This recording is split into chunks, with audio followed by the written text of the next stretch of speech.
वही वही रीज़न है। Good morning.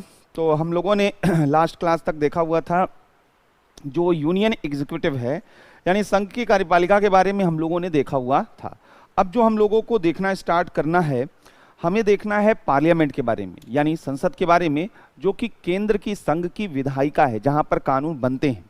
तो अब हमें संघ की विधायिका के बारे में पढ़ना है, यूनियन लेजिस्लेचर के बारे में हमें देखना है, और यूनियन लेजिस्लेचर का मतलब क्या है? पार्लियामेंट। तो हम जो है संसद को देखने जा रहे हैं कि आखिर संसद के बारे में हमारे पार्लियामेंट, हमारे कॉन्स्टिट्यूशन में क्या कहा गया है। लेकिन उसके पहले आपको ये मालूम होना चाहिए कि ये जो पार्लियामेंट है हमारा, यानी यूनियन लेजिस्लेचर जो हमारा है, इसका रोल क्या है, यानी क्या इसका काम है। अगर जनरली आपसे पूछा जाए कि संसद का काम क्या होता है, विधायिका का काम क्या होता है, तो आप बोलेंगे कि यह रूल मेकिंग बॉडी होता है, यह लॉ मेकिंग बॉडी होता है, यह कानून बनाने वाली संस्था है और इसका काम कानून बनाना होगा। लेकिन ऐसा नहीं है। हमारे यहाँ पार्लियामेंट का काम केवल लॉ मेकिंग नहीं है, बल्कि इसके अलावा और भी कई मल्टीपल रोल में पार्लियामेंट को हम काम करते हुए, फंक्शन करते हुए देखते हैं। इसलिए पहले हम लोग ये समझने की कोशिश करेंगे कि पार्लियामेंट का रोल क्या है, और उसके बाद फिर हम लोग यहाँ पर पार्लियामेंट का स्ट्रक्चर और उसके कंपोजिशन के बारे में देखना शुरू करेंगे। तो पार्लियामेंट के अगर रोल के बारे में बात की जाए, यानी संसद की भूमिका क्या है, तो यहाँ पर जो है कई महत्वपूर्ण चीजें समझ में आएंगी। पहला, जैसा कि हमने कहा, पार्लियामेंट का पहला जो रोल है वो है यह लॉ मेकिंग बॉडी के रूप में है, यानी विधि निर्माण करने वाली निकाय के रूप में है।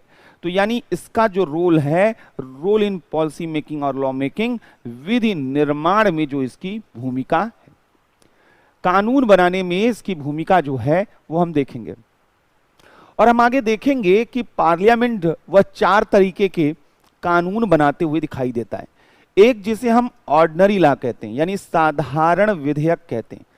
तो साधारण बहुमत से जो विधेयक, यानी जो कानून बनाए जाते हैं, उनको ऑर्डिनरी बिल कहते हैं।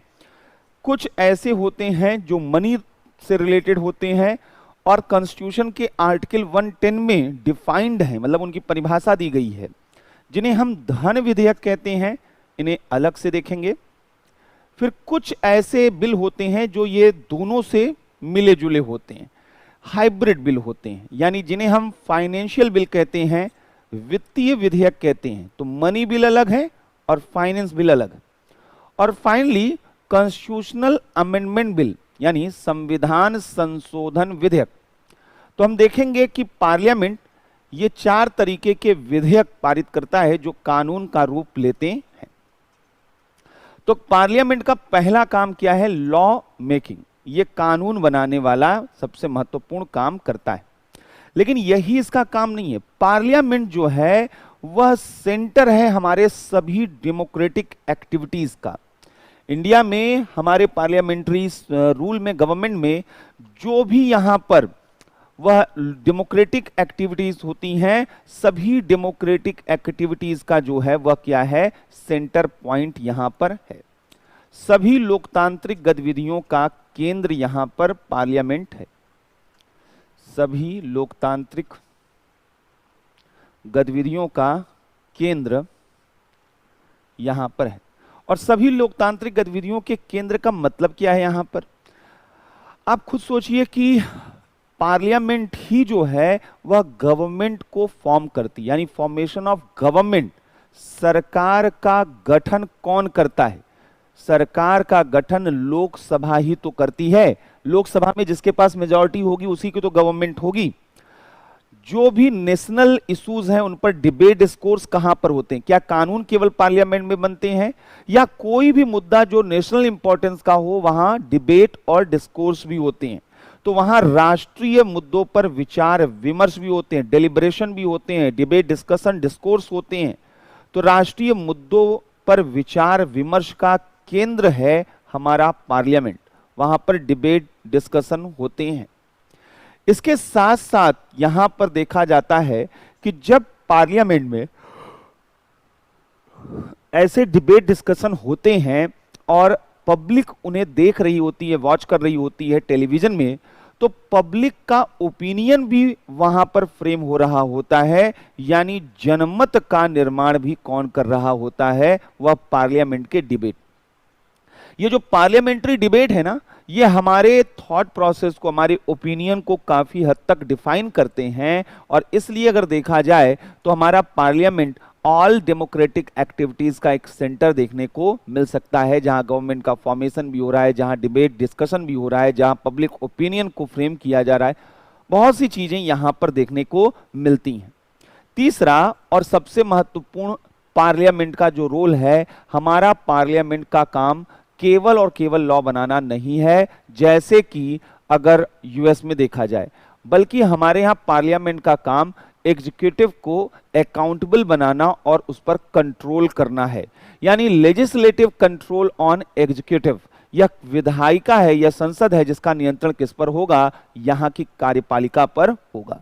तो लेजिस्लेटिव नियंत्रण कंट्रोल या पार्लियामेंट्री कंट्रोल ऑन एग्जीक्यूटिव, कार्यपालिका पर संसदीय नियंत्रण का काम भी क्या है, यह पार्लियामेंट का होता है। यह पार्लियामेंट है जो एग्जीक्यूटिव को अकाउंटेबल बनाता है, वह कार्यपालिका को जवाबदेह, टू मेक रिस्पॉन्सिबल एग्जीक्यूटिव, यह कार्यपालिका को जवाबदेह बनाने का काम करता है। और कार्यपालिका को जवाबदेह, अकाउंटेबल कैसे बनाता है, इसके कई तरीके यहां पर होते हैं। जैसे जब भी पार्लियामेंट स्टार्ट होता है तो वह क्वेश्चन आवर से स्टार्ट होता है, तो यहां पर मिनिस्टर से क्वेश्चन पूछे जाते हैं, मिनिस्टर यानी कार्यपालिका से क्वेश्चन पूछे जाते हैं, और वो उन क्वेश्चन को का आंसर देना ही पड़ेगा उनको। तो उनकी अकाउंटेबिलिटी, जैसे ही आप जवाब देते हैं आपको जवाबदेह बनना पड़ता है, आंसरेबल बनना पड़ता है। तो ये प्रश्न काल होता है। फिर पार्लियामेंट्री जो मोशन है, यानी संसदीय प्रस्ताव हैं, पार्लियामेंट्री मोशंस तमाम तरीके के होते हैं, उनको लाया जाता है। इनमें no confidence motion, calling attention motion, adjournment motion, इस तरीके के सेंसर मोशन, इस तरीके के मोशन है जो गवर्नमेंट एज अ होल और मिनिस्टर्स को बहुत प्रेशर क्रिएट करते हैं, अकाउंटेबल उनको बनाते हैं। ये यहां पर देखा जाता है। इसके अलावा पार्लियामेंट्री कमिटीज, संसदीय समितियां जो हैं वह मंत्रालयों के कामों की समीक्षा करती हैं। अलग अलग पार्लियामेंट्री कमिटीज बनी है, देखती है कि कितना खर्चा उन्होंने किया, कितना खर्चा उन्होंने किया, जो मंत्री हैं। तो हमारा संसद मंत्रियों पर यानी कार्यपालिका पर नियंत्रण बनाने का भी क्या है, काम करती। चौथा, इलेक्टोरल फंक्शन भी है पार्लियामेंट का। पार्लियामेंट का कई चुनावी कार्य भी है, इलेक्टोरल फंक्शन भी है। जैसे पार्लियामेंट में ही प्रेसिडेंट का इलेक्शन होता है, वाइस प्रेसिडेंट का इलेक्शन होता है। तो राष्ट्रपति और उपराष्ट्रपति का निर्वाचन कौन करता है, तो पार्लियामेंट ही करता है। यह भी इसका अपना एक बहुत इंपॉर्टेंट रोल होता है। कई ऐसे मौके हम देखेंगे जहां पर हमारा पार्लियामेंट जो है वह क्वासी जुडिशियल रोल प्ले करता है। क्वासी जुडिशियल का मतलब है कि जो लेजिस्लेचर का पार्ट होने के बावजूद जुडिशियल रोल प्ले करता है। तो यहां पर इसका मतलब यह नहीं कि यह न्यायपालिका हो जाएगी, लेकिन हां इसका रोल वह क्वासी जुडिशियल हो जाएगा, अर्ध न्यायिक भूमिका यहां पर करती है। जैसे वह राष्ट्रपति और न्यायाधीशों और कई अन्य महत्वपूर्ण जो भी पद हैं उनके अगेंस्ट क्या लेकर आती है, महाभियोग। या पार्लियामेंट में इंपीचमेंट कहां पर चलता है, पार्लियामेंट में ही चलता है, राष्ट्रपति के खिलाफ, न्यायाधीशों के खिलाफ, निर्वाचन आयोग, मुख्य निर्वाचन आयुक्त के खिलाफ, कैग के खिलाफ, यह सब महाभियोग वह चलता है यहां पर। यह पार्लियामेंट है जो संसदीय अवमानना पर किसी को भी दंड दे सकती है। पार्लियामेंट्री कंटेम्प्ट ऑफ पार्लियामेंट कहा जाता है। अगर आपने कोई गाली गलौज, कोई गलत शब्द बोल दिया है पार्लियामेंट के लिए, तो पार्लियामेंट चाहे तो आपको सीधे जेल में भेज देगी। या कंटेम्प्ट ऑफ पार्लियामेंट है, संसदीय अवमानना पर दंड, यह जुडिशरी की तरीके से फिर यहां पर काम करती है। तो क्वासी जुडिशियल रोल भी इसके पास यहां पर है। और सबसे अच्छी बात है कि हमारा जो रिप्रेजेंटेटिव डेमोक्रेसी है और जो हमारा यह फेडरल स्ट्रक्चर है, इसको भी मजबूती देने का काम किया है, वह हमारा पार्लियामेंट यहां पर करता है। तो मतलब क्या है यहां पर कि हमारे यहां पर जो है रिप्रेजेंटेटिव डेमोक्रेसी, प्रतिनिधि मूलक लोकतंत्र को मजबूती देने का काम इसका होता है। प्रतिनिधि मूलक लोकतंत्र को मजबूती देना, टू स्ट्रेंथन रिप्रेजेंटेटिव डेमोक्रेसी, प्रतिनिधि मूलक लोकतंत्र को मजबूती देती। क्यों देती है?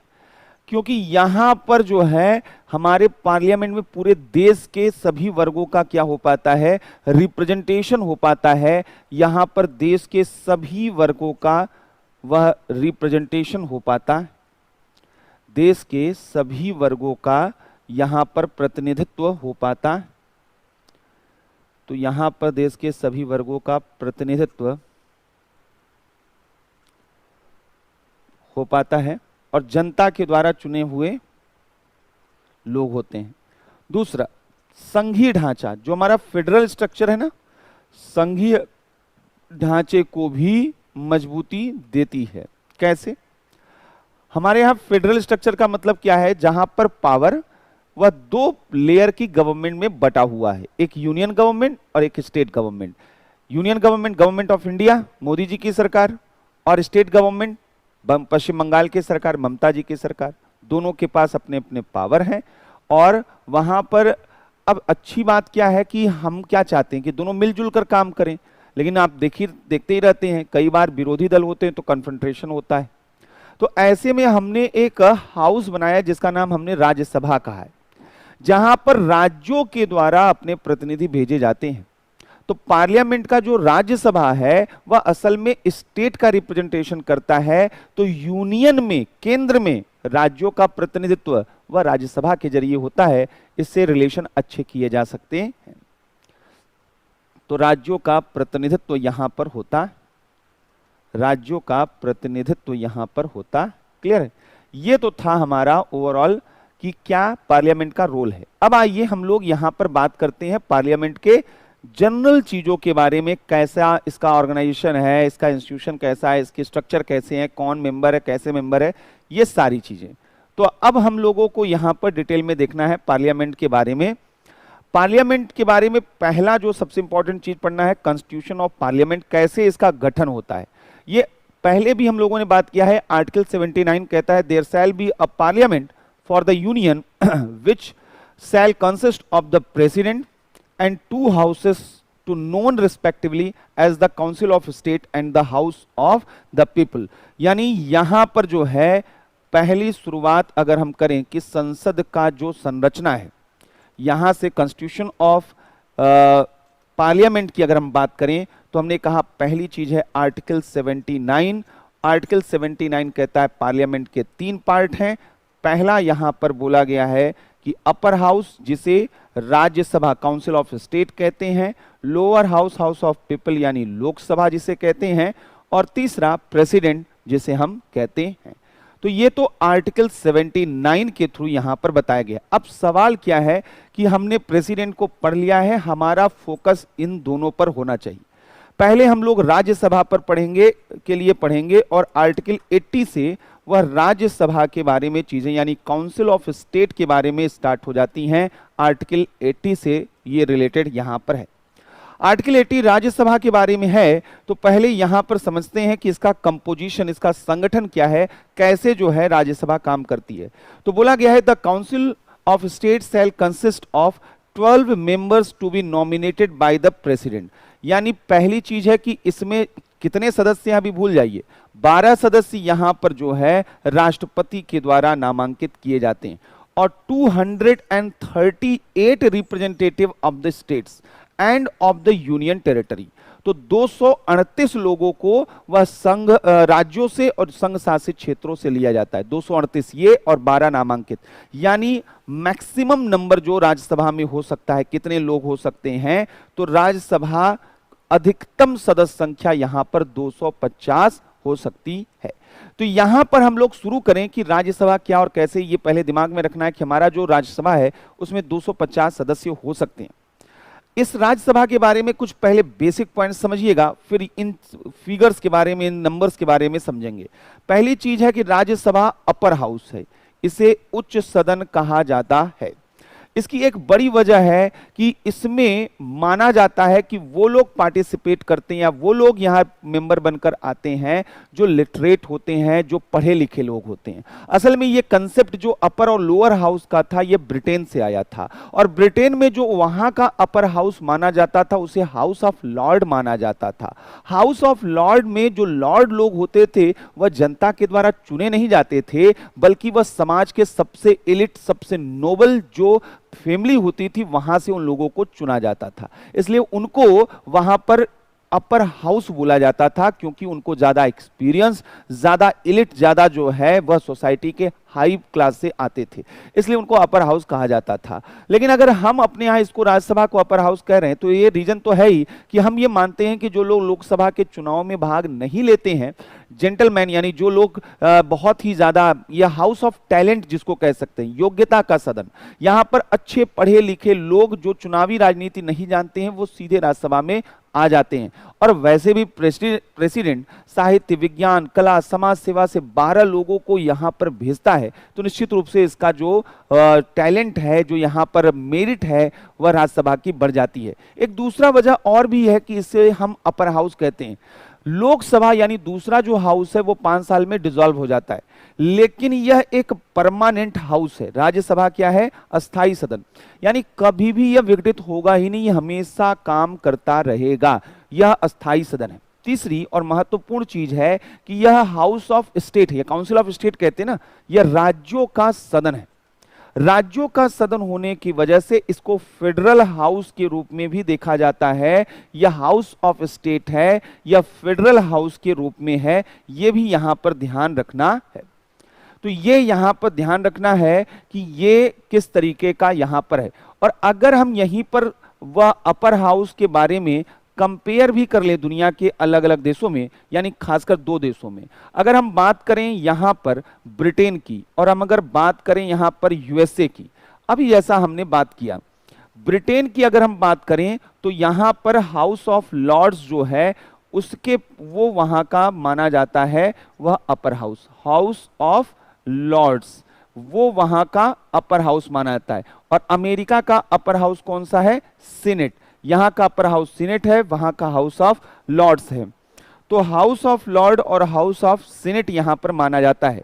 हाउस ऑफ लॉर्ड्स जो होता है ये अब वास्तव में यह पहले सबसे ताकत हुआ करता था, वर्तमान में यह कमजोर संस्था के रूप में, यानी इसके पास अब कोई ताकत नहीं बची है ब्रिटेन में।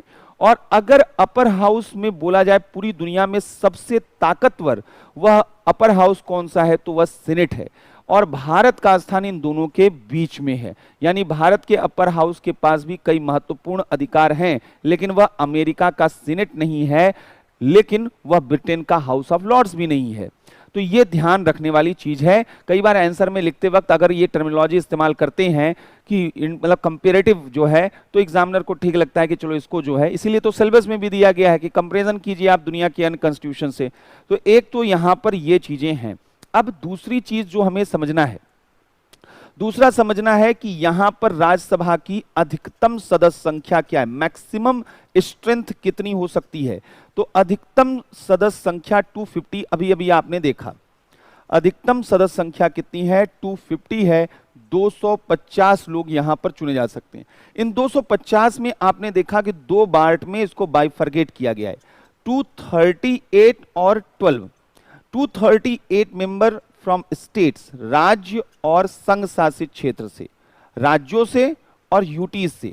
यहां पर बोला गया है ये 238 लोग होंगे, और ये कौन होंगे? नामांकित, यानी नॉमिनेटेड मेंबर होंगे, 12 मेंबर नॉमिनेटेड। 238 जो लोग यहां राज्यों और संघ शासित क्षेत्रों और 12 नामांकित हो सकते हैं, ये तो मैक्सिमम स्ट्रेंथ की बात की गई। रियल नंबर क्या है, वास्तविक सदस्य संख्या क्या है, आइए इसको देखते हैं। जो रियल नंबर है, जो वास्तविक सदस्य संख्या है, वह 250 नहीं, इस समय केवल 245 लोग यहां पर देखे जाते हैं। 245 मेंबर्स जो हैं वह राज्यसभा के देखे जाते हैं। इन 245 में 233 जो हैं वह स्टेट और यहां पर जो हैं वह देखे जाते हैं वह राज्यों और यूटीज से। स्टेट और संघ शासित क्षेत्रों से ये 233 लोग लिए जाते हैं और 12 लोग आज भी पहले जैसे ही नॉमिनेट किए जाते हैं, 12 लोगों का नामांकन किया जाता है। ये जो 233 लोग होते हैं, इनमें हमने कहा दो जगह से, राज्यों से और यूटी से, इसको भी बाइफरगेट कर दिया जाए तो इसमें 229 मेंबर्स जो हैं वह स्टेट से चुने जाते हैं, राज्य से। हमारे यहाँ कितने राज्य हैं? 28 राज्य। तो 28 राज्यों से 229 सदस्यों को चुना जाएगा और जो यूटीज हैं वह अभी फिलहाल 4 सदस्य यूटी से लिए जाते हैं, जब तक कि इसमें कोई चेंज अभी ना आ जाए। नेक्स्ट ईयर चेंज आने की पॉसिबिलिटी है, जब जम्मू और कश्मीर यूटी का भी अपना विधानसभा हो जाएगा, चुनाव वगैरह हो जाएंगे, तब ये होगा। लेकिन अभी फिलहाल 229 सदस्य राज्यों से, 4 सदस्य यूटी से यहां पर हैं। इन 4 सदस्यों में 3 जो हैं वह दिल्ली से चुने जाते हैं और 1 जो है वह पुडुचेरी से चुना जाता है। बाकी के जो यहां पर हमारे यहाँ जो 5 यूनियन टेरिटरी अब तक थे, अब तो हो गए 9, तो उसमें 2 और एक्स्ट्रा जुड़ गए हैं, जम्मू और कश्मीर और लद्दाख। तो उनके बारे में अभी क्लियरिटी नहीं है क्योंकि अभी उनका बनना है संविधान, लेकिन जितना है कानून बनना है, लेकिन अभी जितना है उतना समझना है। 3 दिल्ली से और 1 पुडुचेरी से, यानी 5 जो रेस्ट यूनियन टेरिटरीज थे उनसे कोई लोग चुने नहीं जाते थे। तो राज्यसभा में केवल 2 यूनियन टेरिटरी ऐसे अब तक रहे हैं जहां से सदस्यों को चुना जाता है, 3 दिल्ली से और 1 पुडुचेरी से। बाकी 229 सदस्य कहां से चुने जाते हैं? राज्यों से चुने जाते हैं और 12 सदस्यों का क्या होता है? नामांकन होता है। अब सवाल यह है कि 12 सदस्य नामांकित किन क्षेत्रों से और कैसे होते हैं? 12 जो मेंबर नॉमिनेट होते हैं वह राष्ट्रपति द्वारा होता है और 4 क्षेत्र, 4 एरिया होते हैं जहां से इनको चुना जाता है। एक लिटरेचर से, साहित्य से, विज्ञान साइंस से, साहित्य विज्ञान, आर्ट और सोशल सर्विस, कला और समाज सेवा, ये 4 क्षेत्र हैं जहां से इनको चुना जाता है। ये 5 लोगों को चुना जाता है। जरूरी नहीं कि एक ही क्षेत्र से जो है वह यहां पर लोग हों, यह यहां पर साहित्य से 5 लोग हो सकते हैं, विज्ञान से 2 लोग हो सकते हैं, कोई नियम नहीं है रैंडम। यहां 12 लोग होने चाहिए, इन 4 एरिया से होने चाहिए। और ये एरिया का इंटरप्रिटेशन बहुत बड़ा है। जैसे सचिन तेंदुलकर जब हुए तो राज्यसभा में उनको भेजा गया, तो नामांकित करके भेजा गया, तो बहुत से लोगों ने ऑब्जेक्शन किया कि उनके अंदर ऐसा क्या था। तो वो क्या थे? आर्ट, यानी स्पोर्ट्स क्या है? अपने आप में एक आर्ट है। तो आर्ट से, साइंस से, लिटरेचर से, पब्लिक सर्विस से, जैसे रंजन गोगोई साहब हैं, वह चीफ जस्टिस ऑफ इंडिया थे, अब राज्यसभा में नामांकित किए गए, तो वह पब्लिक सर्विस उन्होंने लंबे समय तक वहां पर दिया है, इसलिए उनको वहां का बनाया गया है। तो कुल मिलाकर पहले जो हमें समझना है वो बेसिक चीज तो यहां पर यह समझना था। अब आइए दूसरी चीज, यहां पर सवाल क्या है कि ये तो 233 सदस्य जो हैं वह राज्यों से, 4 जो हमने कहा कि यहां पर 229 जो है राज्यों से, 4 जो हैं वह यूनियन टेरिटरी, 233 और 12 नामांकित, कुल मिलाकर 245 सदस्य हैं। तो हमने कहा 233 सदस्य राज्यों से लिए जाते हैं, तो उत्तर प्रदेश से कितने लिए जाते होंगे? कितने लोग बिहार से लिए जाते होंगे राज्यसभा में? कितने लोग मध्य प्रदेश, छत्तीसगढ़ से लिए जाते होंगे? कोई तो तरीका होगा। तो बताया गया है the allocation of seats in the council of states to be filled by representatives of the state and of the union territories shall be in accordance with the provision in that behalf content in 4th schedule। यानी 4थी अनुसूची में बताया गया है कि किस तरीके से इनको यहां पर जो है वह बनाया जाएगा। तो राज्यसभा में जो सदस्य होते हैं, पहले इनके बारे में समझना है कि राज्यसभा में जो दूसरा चीज यहां पर समझना है, राज्यसभा में राज्यों को सीटों का आवंटन, एलोकेशन ऑफ सीट्स कैसे किया जाता है, तब तो चुनाव की बात आएगी। राज्यों को सीटों का आवंटन कैसे किया जाता है, तो ये जो सीटों का आवंटन है ये किया जाता है 4थी अनुसूची के तहत, 4th शेड्यूल, 4थी अनुसूची के अनुसार, 4थी अनुसूची के अनुसार यहां पर होगा। और 4थी अनुसूची में यहां पर क्या क्या बताया गया है तो वो अभी बात करते हैं। लेकिन 4थी अनुसूची को बनाया कैसे गया है ये बहुत मायने यहां पर रखता है। चौथी अनुसूची को बनाया गया है जनसंख्या के अनुपात में। हमारे यहाँ राज्यों को यहाँ पर राज्यसभा में सीटों का आवंटन जनसंख्या के आधार पर होता है। राज्यसभा में एलोकेशन ऑफ सीट्स वह पॉपुलेशन के अकॉर्डिंग होता है।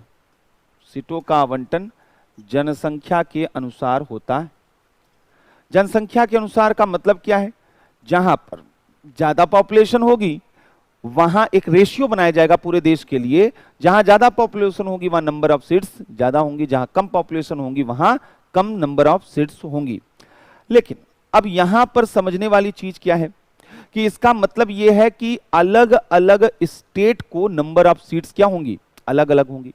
इसी वजह से यहां पर भारत में वह राज्यों का असमान प्रतिनिधित्व, unequal representation of state in council of state, राज्यों का असमान प्रतिनिधित्व क्यों है? राज्यसभा में किसी को अधिक और किसी को कम सीट्स मिलती हैं, उसकी वजह है कि जनसंख्या के आधार पर होता है। लेकिन अमेरिका में ऐसा नहीं होता है। अमेरिका में अगर हम देखें तो अमेरिका का जो फेडरल स्ट्रक्चर है वहां पर वह राज्य को भौगोलिक इकाई मानते हुए, राज्य को भौगोलिक इकाई यानी एक ज्योग्राफिकल यूनिट मानते हुए यहां पर वह यह मानते हुए यहां पर जो है सीटों का आवंटन किया गया है।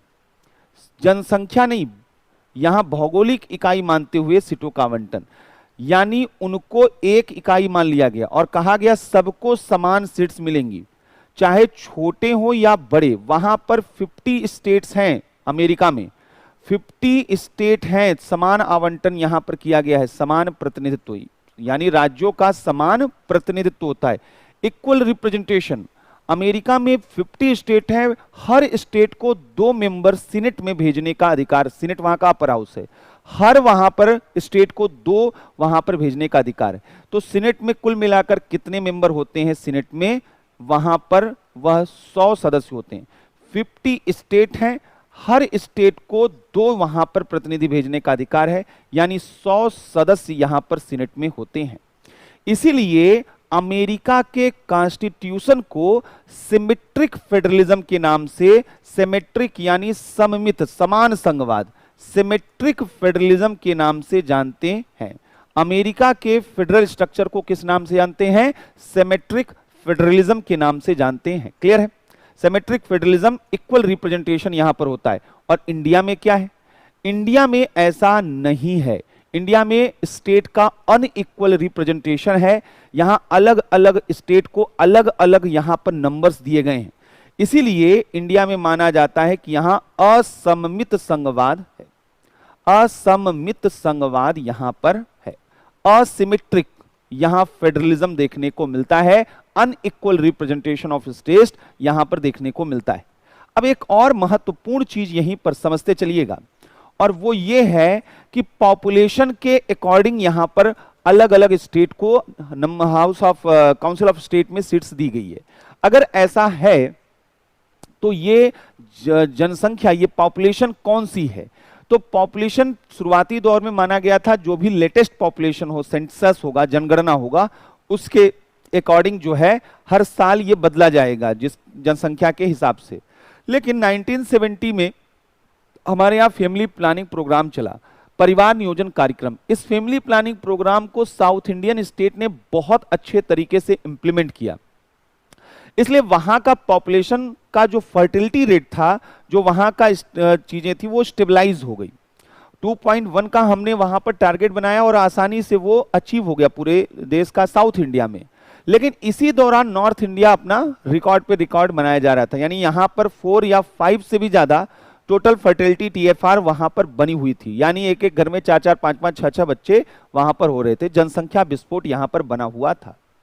ऐसे में नेचुरली फैमिली प्लानिंग प्रोग्राम सही तरीके से इंप्लीमेंट करने की वजह से साउथ इंडियन स्टेट का पॉपुलेशन कम हो रहा था, जबकि यहीं पर नॉर्थ इंडियन स्टेट का पॉपुलेशन और भी ज्यादा बढ़ रहा था। तो साउथ इंडियन स्टेट का कहना है कि पहले तो चलो ठीक है, लेकिन जब से फैमिली प्लानिंग प्रोग्राम आया है वो अपना पॉपुलेशन बढ़ाते जा रहे हैं और अपना घटाते जा रहे हैं, हम दोनों के बीच में एक बड़ा गैप आ रहा है। इसलिए उन लोगों ने ये रिक्वेस्ट किया कि जब तक पॉपुलेशन स्टेबलाइज दोनों के लिए नहीं हो जाता है, तब तक के लिए जो अलोकेशन ऑफ सीट्स हैं उनका जो क्राइटेरिया है वह 1971 का सेंसस माना जाए। तो अभी भी 2011 की जनगणना जरूर आ गई, लेकिन राज्यसभा में सीटों का आवंटन वह किस वर्ष की जनसंख्या के आधार पर हुआ है? 1971। तो यहां पर जो है कि यहां पर जनसंख्या का आशय 1971 की जनगणना से है, 1971 के सेंसस से है। अब अगर इस अकॉर्डिंग देखा जाए तो किन स्टेट को कितनी सीट्स मिली हैं, एक एग्जाम्पल के रूप में हम देख सकते हैं। उत्तर प्रदेश सबसे बड़ा राज्य है जिसकी सबसे ज्यादा जनगणना उस वक्त थी, तो इसको 31 सीट्स यहां पर मिले हुए हैं। इसी तरीके से महाराष्ट्र की अगर बात करें तो महाराष्ट्र को 19 यहां पर जो है सीट्स मिले हुए हैं। अगर तमिलनाडु की बात की जाए तो 18 सीट्स जो हैं वह तमिलनाडु को यहां पर मिले हुए हैं राज्यसभा में। इसी तरीके से वेस्ट बंगाल की बात की जाए तो वेस्ट बंगाल को 16 सीट्स यहां पर क्या है? मिली हुई है। इसी तरीके से बिहार को अगर देखा जाए तो बिहार को 16 सीट्स यहां पर मिली हुई है। कर्नाटका को 12 सीटें मिली हुई हैं और इनके साथ साथ मध्य प्रदेश, गुजरात और आंध्र प्रदेश को 11 सीटें यहां पर मिली हुई हैं। तो कुछ इस तरीके से हम देख सकते हैं अदर स्टेट की भी स्थिति है। वो पूरी लिस्ट याद करना आपके लिए पॉसिबल नहीं है। जो ऊपर के सबसे महत्वपूर्ण स्टेट हैं वो 2-4 आपके पास नाम याद होने चाहिए, यानी यूपी, महाराष्ट्र, तमिलनाडु, वेस्ट बंगाल, बिहार, कम से कम इतना तो आपको पूरी तरीके से याद होना चाहिए कि इनके नंबर्स, फिगर्स जो हैं मालूम हो कितनी सीटें किसको अलॉट की गई हैं। और दूसरी चीज यहां पर क्या है कि ये चीजें जो हैं 1971 की सेंसस के अकॉर्डिंग यहां पर हैं। क्लियर है? अब आते हैं दूसरा जो है यहां पर सवाल क्या है। दूसरा सवाल हमने कहा कि ये तो सीटों का आवंटन हो गया, अब इलेक्शन कैसे होगा? राज्यसभा के सदस्यों का निर्वाचन। तो राज्यसभा के सदस्यों का निर्वाचन यानी राज्यसभा में 2 चीजें आपने पढ़ी, एक निर्वाचित सदस्य होते हैं यहां पर और एक नामांकित सदस्य होते हैं। यही तो देखा आपने, ये 233 सदस्य कौन है? ये इलेक्टेड मेंबर हैं जो राज्यों से और यूनियन टेरिटरी से लिए जा रहे हैं। 12 सदस्य कौन है? ये नामांकित है, नॉमिनेटेड मेंबर हैं। तो 2 तरीके के मेंबर राज्यसभा में होते हैं, एक निर्वाचित और एक क्या होते हैं? नॉमिनेटेड। आइए एक एक करके इनको देखते हैं। तो राज्यसभा के जो इलेक्टेड मेंबर हैं यानी निर्वाचित सदस्य हैं, इनके बारे में कॉन्स्टिट्यूशन क्या कहता है? इलेक्टेड मेंबर के बारे में कॉन्स्टिट्यूशन क्या कहता है? अभी ऊपर हमने देखा कि हर एक राज्य अपने प्रतिनिधियों का निर्वाचन करती है, लेकिन कैसे करती है? तो यहां पर जो है वह राज्य की विधानसभा के निर्वाचित सदस्यों द्वारा निर्वाचन होता है। हर एक राज्य की सरकार जो है, वहां की जो राज्य की विधानसभा है, राज्य की विधानसभा के निर्वाचित सदस्यों द्वारा, elected member of legislative assembly, निर्वाचित सदस्यों द्वारा निर्वाचन होता है। यानी उत्तर प्रदेश से अगर 31 मेंबर को यहां पर वह राज्यसभा भेजना है तो 31 मेंबर को चुनेगा कौन राज्यसभा के लिए? तो उत्तर प्रदेश की जनता नहीं चुनेगी, उत्तर प्रदेश की विधानसभा। और उस विधानसभा में भी 2 तरीके के लोग बैठे हैं, एक निर्वाचित और एक नामांकित। उस विधानसभा के भी निर्वाचित सदस्य ही वहां पर वह राज्यसभा के सदस्यों का चुनाव करते हैं। तो पहला सबसे महत्वपूर्ण चीज ये समझना है। दूसरा, इलेक्शन किस मेथोडोलॉजी से होता है? तो जैसे राष्ट्रपति, उपराष्ट्रपति का चुनाव होता है वैसे ही राज्यसभा के सदस्यों का चुनाव होता है। ये चुनाव प्रोपोर्शनल रिप्रेजेंटेशन के, आनुपातिक प्रतिनिधित्व के, सिंगल ट्रांसफरेबल वोट सिस्टम के थ्रू होता है। आनुपातिक प्रतिनिधित्व के एकल हस्तांतरणीय मत प्रणाली द्वारा होता है। एकल हस्तांतरणीय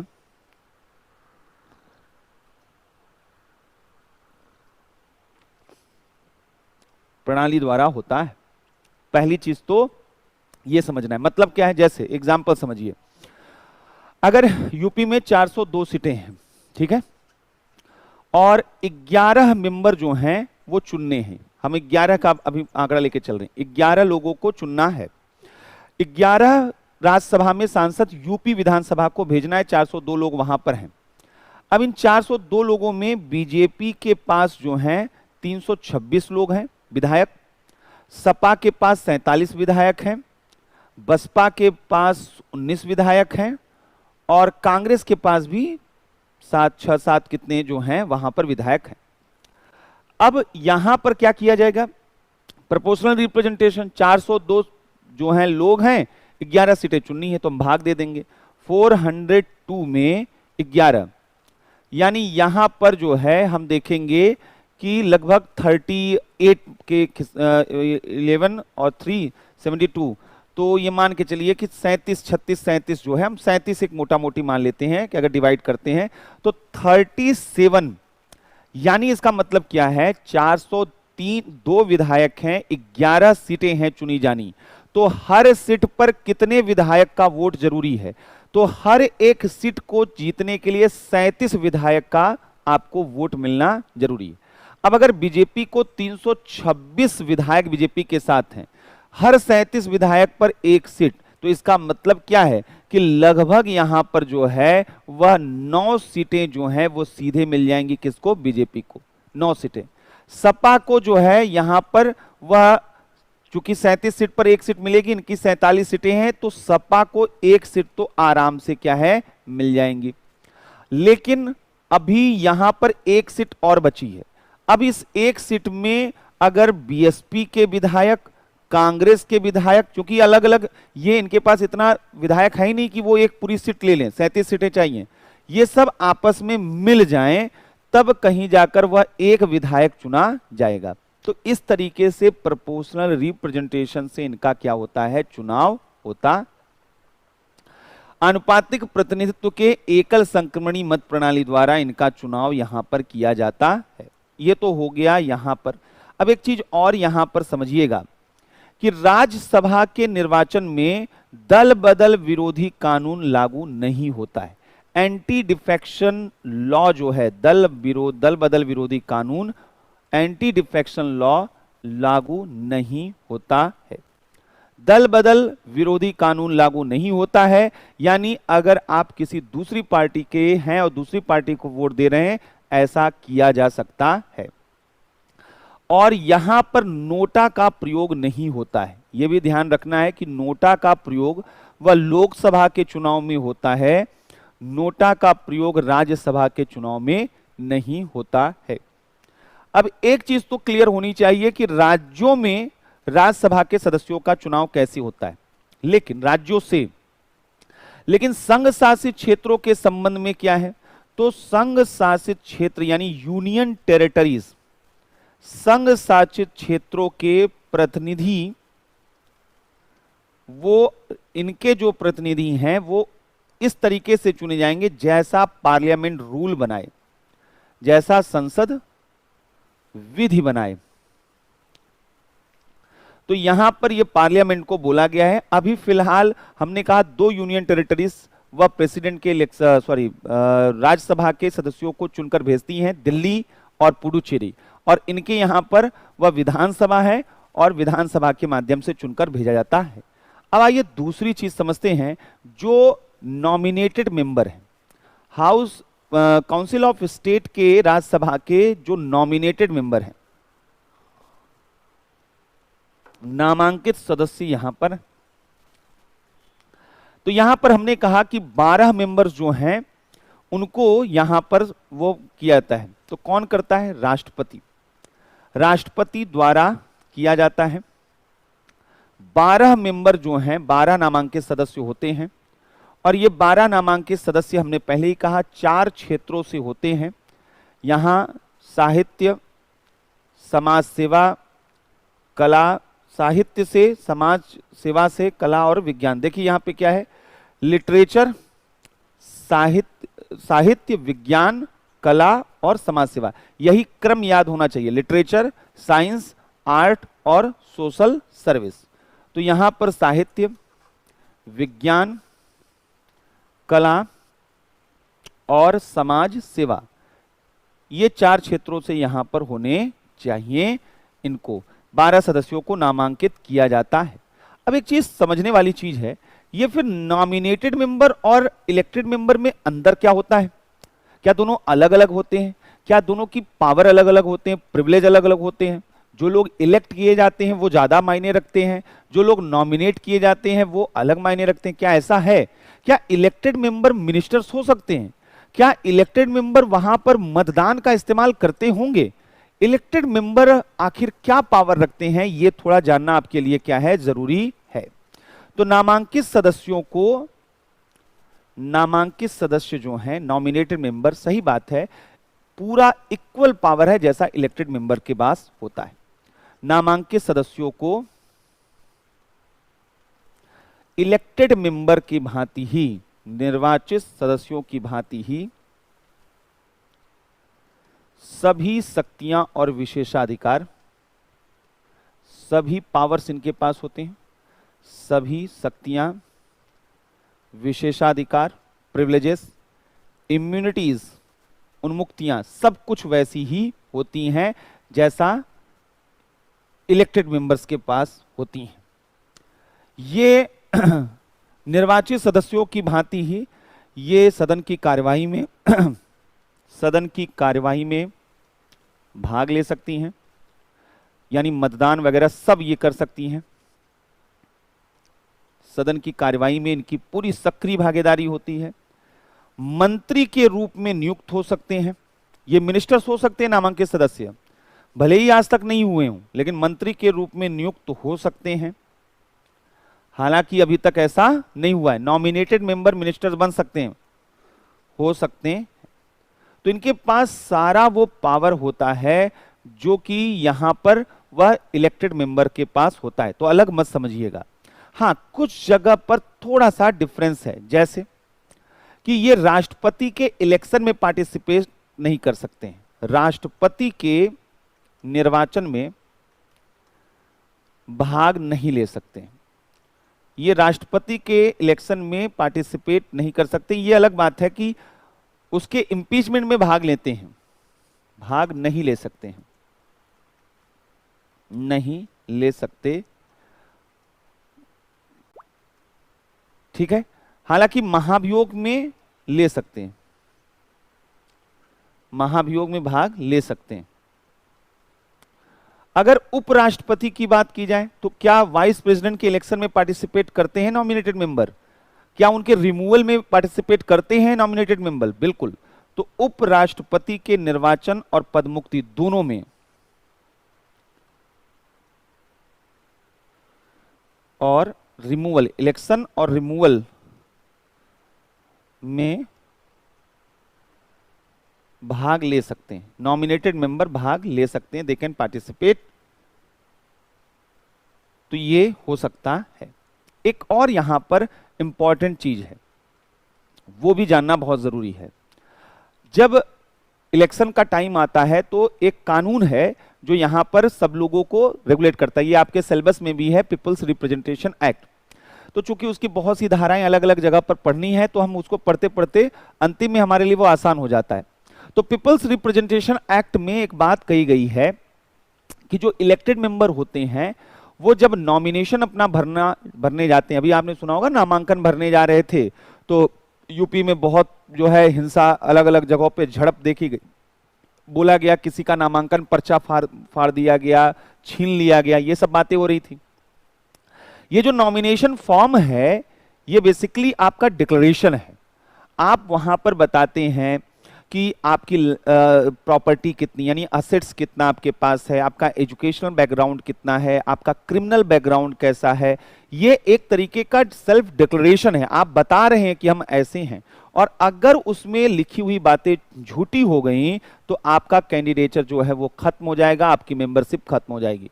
इसलिए ये जो नॉमिनेशन में हम लोग डिक्लेयर करते हैं अपने बारे में, ये बड़ा मायने रखता है।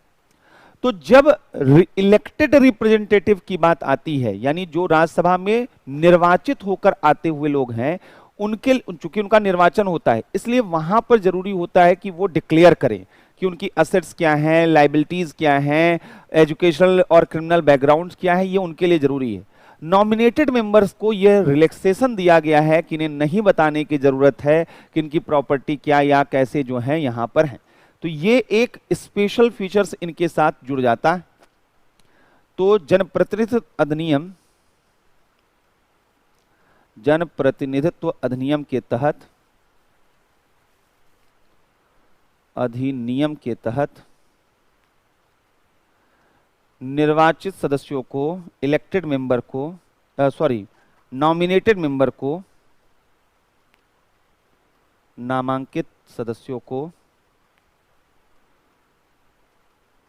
परिसंपत्ति यानी असेट्स और लायबिलिटीज दायित्वों को सार्वजनिक करने से छूट है, को डिक्लेयर करने से वह रिलैक्सेशन दिया गया है, यहां पर जो है बोला गया है। दूसरी चीज, एक और महत्वपूर्ण चीज, नॉमिनेटेड मेंबर अगर विद इन 6 मंथ किसी पार्टी का मेंबरशिप ज्वाइन कर लेते हैं तो वह आसानी से किसी दूसरी पार्टी के मेंबर बन सकते हैं। लेकिन आफ्टर एक्सपायरी ऑफ 6 मंथ, नामांकन के, नॉमिनेशन के बाद 6 महीने गुजर जाने के बाद अगर किसी भी वह वहां पर पार्टी को मेंबरशिप ज्वाइन करते हैं तो उनकी राज्यसभा की सदस्यता मेंबरशिप खत्म हो जाएगी। जैसे रंजन गोगोई साहब को नॉमिनेट किया गया, अब 6 महीने तक उन्होंने कोई डिसीजन नहीं लिया, 6 महीने गुजर गए, अब अगर किसी भी पार्टी को वो ज्वाइन करेंगे तो उनका मेंबरशिप क्या हो जाएगा, खत्म हो जाएगा। तो नामांकित सदस्य 6 माह के बाद, नामांकन के 6 माह के बाद, आफ्टर एक्सपायरी ऑफ 6 मंथ, नामांकन के 6 माह बाद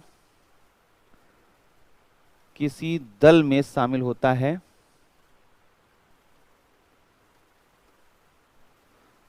तो उसकी सदस्यता क्या हो जाएगी, समाप्त। तो दल बदल कानून के अधीन सदस्यता समाप्त हो जाएगी। तो एंटी डिफेक्शन लॉ के अधीन जो है सदस्यता, मेंबरशिप उसकी क्या हो जाएगी, समाप्त हो जाएगी। ये तो हो गया इलेक्शन, राज्यसभा के मेंबर्स का इलेक्शन वगैरह कैसे होता है, ये सारी चीजें हम लोग देख रहे थे। अब थोड़ा सा उसका टेन्योर टाइम पीरियड देखते हैं। राज्यसभा की अवधि क्या है, यानी यह हाउस कैसा है। शुरुआत में ही हमने बोला कि इसकी कोई फिक्स जो है टर्म नहीं होता है, यह परमानेंट हाउस है। राज्यसभा क्या है, एक अस्थाई सदन है, यानी इसका कभी विघटन नहीं होता है, यह डिसॉल्व नहीं होता है, तो यह कभी विघटित नहीं होता है। लेकिन यहीं पर 2 चीजें समझनी है। राज्यसभा विघटित नहीं होने का मतलब क्या है, यानी एक बार जो इसका मेंबर बनेगा वो हमेशा इसका मेंबर बना रहेगा, ऐसा नहीं है। सदस्यों का जो है वह टर्म होता है, हाउस का नहीं। सदस्यों का जो है कार्यकाल वह फिक्स है, सदस्यों का कार्यकाल वह 6 ईयर है, यानी कोई भी मेंबर यहां 6 ईयर के लिए ही केवल होता है, 6 साल, और 6 साल बाद रिटायर हो जाएगा। अब मान लीजिए आज कोई यहां पर वह हाउस का मेंबर बना, 1952 से हमारा राज्यसभा काम कर रहा है, और 1952 में हमने यहां पर 245 लोगों को मान लीजिए चुना। अब ये जो लोग चुने गए 6 साल के बाद यानी 1958 में क्या हो जाएंगे, रिटायर हो जाएंगे। जब रिटायर हो जाएंगे तो यहां पर राज्यसभा खाली हो जाएगी। इसी को बोलते हैं डिसॉल्व होना, यानी जब एक साथ हाउस में कोई सदस्य न हो तो हम उसे बोलते हैं विघटित होना, कि कोई मेंबर यहां पर नहीं। तो ये तो फिर अस्थाई सदन हो जाता है। लेकिन हमने एक काम किया, हमने इसको अस्थाई हाउस बनाने के लिए यहां पर एक काम किया, और वो था लॉटरी सिस्टम। हमने शुरुआती जो 1952 में पहली राज्यसभा हमने लाई, हमने उनके सदस्यों के लिए कुछ नियम बना दिया। हमने कहा कि एक ऐसी व्यवस्था होगी कि हर 2 साल के बाद 1/3 मेंबर अपने आप रिटायर हो जाएंगे। केवल 1/3 मेंबर 2 साल बाद रिटायर होंगे, यानी 1954 में 1/3 मेंबर क्या हो जाएंगे, रिटायर। इसका मतलब क्या है कि यहां पर 2/3 मेंबर बने रहेंगे, 2/3 सदस्य तो हैं, केवल 1/3 तो रिटायर हो रहे हैं, यानी पूरा सदन डिसॉल्व हो रहा है, नहीं हो रहा है। फिर 2 साल के बाद 1/3 लोग और रिटायर हो जाएंगे 1956, और 1954 में अगर 1/3 लोग रिटायर होंगे तो 1/3 लोग चुनकर आ जाएंगे। अब 56 में बाकी 1/3 लोग रिटायर होंगे तो बाकी के 2/3 लोग तो मेंबर रहेंगे ही। तो कभी भी यह हाउस डिसॉल्व नहीं होता है, क्योंकि हमेशा 2/3 मेंबर इसमें बने रहते हैं और हर 2 साल के बाद 1/3 मेंबर रिटायर होते रहते हैं। तो यहां पर दूसरी चीज है कि प्रत्येक 2 वर्ष बाद 1/3 मेंबर, 1/3 सदस्य सेवानिवृत्त होते हैं, रिटायर होते हैं, 1/3 सदस्य सेवानिवृत्त होते हैं। अब सवाल हमने फिर वही पूछा कि ये कैसे पॉसिबल हो पाया। तो 1952 में जब वहां पर लोग चुने गए तो उनमें लॉटरी सिस्टम निकाला गया। पहले राज्यसभा के लिए बोला गया कि सभी मेंबर का 6 ईयर टेन्योर नहीं होगा। कुछ लोगों को 2 वर्ष का कार्यकाल दिया गया, कुछ लोगों को 4 वर्ष का कार्यकाल दिया गया और कुछ मेंबर्स जो थे उनको 6 वर्ष का कार्यकाल यहां पर दिया गया। तो अलग अलग मेंबर्स के लिए। और ये कितने मेंबर्स थे? 1/3 मेंबर लॉटरी सिस्टम से निकाले गए और 1954 में इतने लोग रिटायर हुए। इतने लोग रिटायर हुए तो उनकी जगह पर 1/3 मेंबर नए चुने गए। फिर 1/3 मेंबर ऐसे थे जिनको 1956 में रिटायर कर दिया गया, जिनका टेन्योर 4 साल था। यहां इन 1/3 लोगों के रिटायरमेंट में नए 1/3 लोग आए और फिर जो है 1956 में बाकी के जो 1/3 लोग थे उनका 6 साल कंप्लीट हो गया तो वो भी रिटायर कर दिए गए, उनकी जगह नए 1/3 लोग आए। अब जो 1/3 नए मेंबर आए थे 1954 में, इनका कार्यकाल कितने वर्ष का है? 6 वर्ष का है। तो ये लोग कब जाके रिटायर होंगे? तो ये लोग रिटायर होंगे 1960 में। 1960 में ही होंगे ना, 54 में ये 1/3 लोग आए। ये जो 1/3 लोग हैं यहां पे 1956 में जो रिटायर हुए और नए चुने गए, ये 6 साल कार्यकाल खत्म करके कब रिटायर होंगे? 1900 यहां पर जो है 62 में। 56 में रिटायर हुए, 62 में। और जो लोग 1956 में रिटायर हुए 1/3 और चुनकर आए नए उनकी जगह पर, वो कब चुन होंगे? 1964 में। 54, 56, 58, ये 58 है ना, हाँ। तो यहां पर 64 में। तो आप देखिए हर 1/3 लोग रिटायर फिर कब होंगे? 160, 1960 में, 62 में, 64 में। 1/3 लोग रिटायर होंगे। फिर ये 1/3 लोग यहां नए चुनकर आएंगे, 6 साल का कार्यकाल।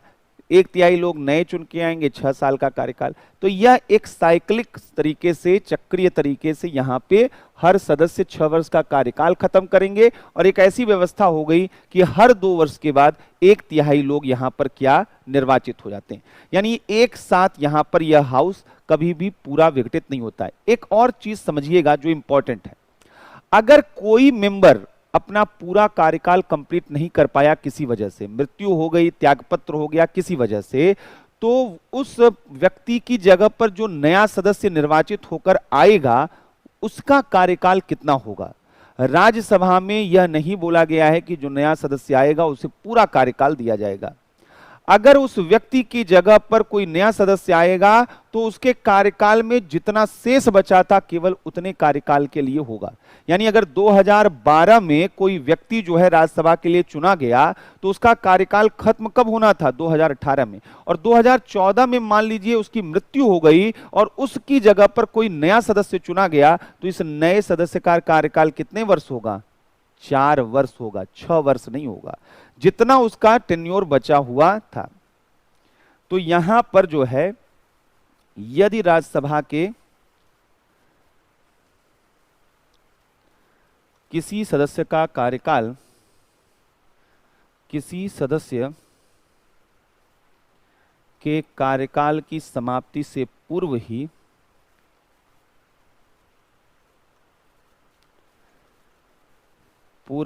उसका पद रिक्त हो जाए तो ऐसी स्थिति में उस पद के लिए निर्वाचित नए सदस्य का कार्यकाल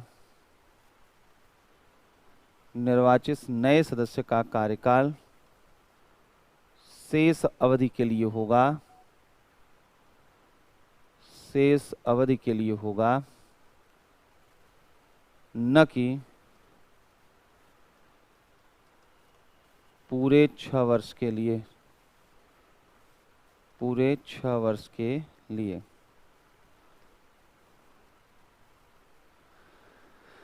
ठीक है, तो ये यहां पर पूरा का पूरा था राज्यसभा से जुड़ा हुआ।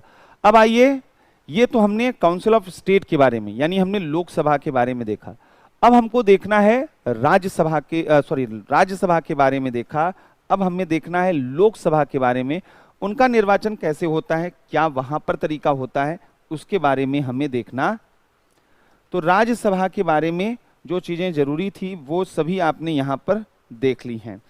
अब यहां पर आर्टिकल 81 पे आते हैं, composition of house of the people.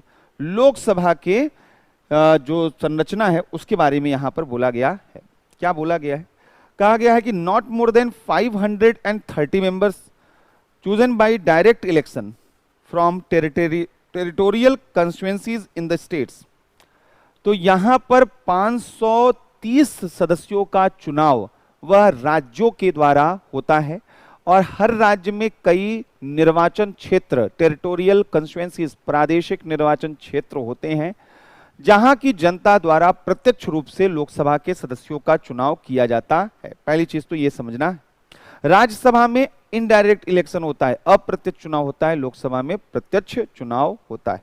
फिर क्या बोला गया है कि इतने ही सदस्य नहीं है, not more than 20 members to represent the union territory chosen in such manner as parliament में बाय लॉ प्रोवाइड।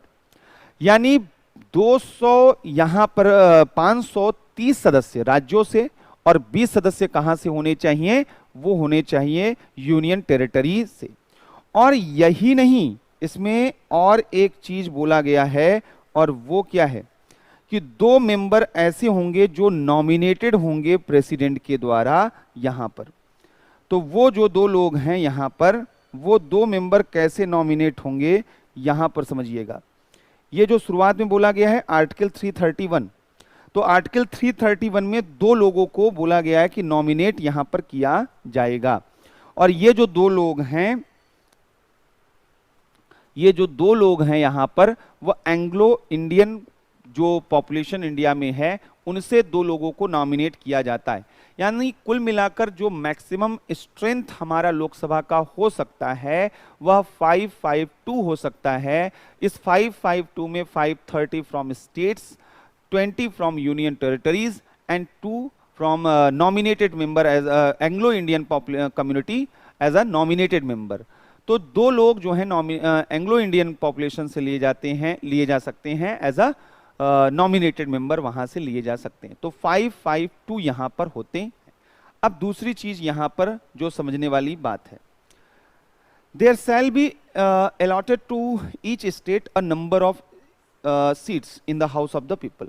हर राज्य को कुछ वहां पर, जैसे 530 लोग राज्यों से चुने जाएंगे, तो हर राज्यों को सीट आवंटित कर दी जाएगी।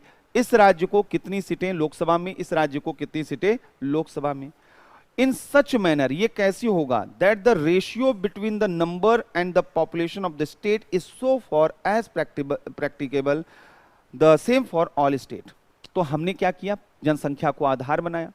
जनसंख्या के अनुपात में जितनी जनसंख्या थी, हमने जितने नंबर ऑफ सीट्स थी उतना डिवाइड कर लिया, और हमने एक फिक्स कर लिया कि इतनी न्यूनतम पॉपुलेशन पे 25 लाख 30 लाख पे 1 सीट्स अलॉट कर दी जाएंगी। यहाँ इतनी पॉपुलेशन है तो इतनी सीटें, यहाँ इतनी पॉपुलेशन है इतनी सीटें अलॉट कर दी जाएंगी। तो अलोकेशन ऑफ सीट्स जो है वो लोकसभा का भी पॉपुलेशन के आधार पर होता है। फिर दूसरी चीज क्या है कि जैसे ही सीटें अलॉट कर दी जाएंगी, जैसे मान लीजिए यूपी को 80 सीटें अलॉट की गई कि आज के यहाँ से 80 लोग लोकसभा में जा सकते हैं। यहां उसके बाद एक दूसरा प्रोसेस होगा, each state shall be divided. अब वो राज्य भी डिवाइडेड होगा, जितनी उसे सीटें लोकसभा में मिली हैं उतने पार्ट में। Each state shall be divided into territorial constituency in such manner that ratio between the population of each constituency and the number of seats allotted to it is so far as practicable the same throughout the state। तो यानी ये है कि 80 सीटें अगर उत्तर प्रदेश को मिली हैं लोकसभा के लिए, तो उत्तर प्रदेश को अब 80 प्रादेशिक निर्वाचन क्षेत्रों में बांटा जाएगा। ये जो 80 टेरिटोरियल कंस्टिट्यूएंसी में डिवाइड किया जाएगा, यहां ध्यान रखा जाएगा कि ये 80 कोई ऐसे नहीं जिले के हिसाब से या किसी हिसाब से हमने बांट दिया, पॉपुलेशन के हिसाब से इसको भी बांटा जाएगा कि यहां पर हर एक 80 जो कंस्टिट्यूएंसी है उन सब में पॉपुलेशन जो है वो क्या हो, यहां पर सेम। ये चीजें इंश्योर हो पाए, इसके लिए क्या प्रावधान किया गया है? राज्यसभा तो बहुत क्लियर था, वहां पर ये स्टेट को कंस्टिट्यूएंसी में बांटने का कोई वहां पर प्रोविजन नहीं था। वहां पर क्या था, हर स्टेट से वह कुछ सीटें एलोकेट की जाएंगी और वो पॉपुलेशन के अकॉर्डिंग होंगी। 1971 का पॉपुलेशन माना गया है और एक शेड्यूल फिक्स कर दिया गया है, उसी में लिख दिया गया है, और वो कौन सा शेड्यूल है? 4th शेड्यूल है।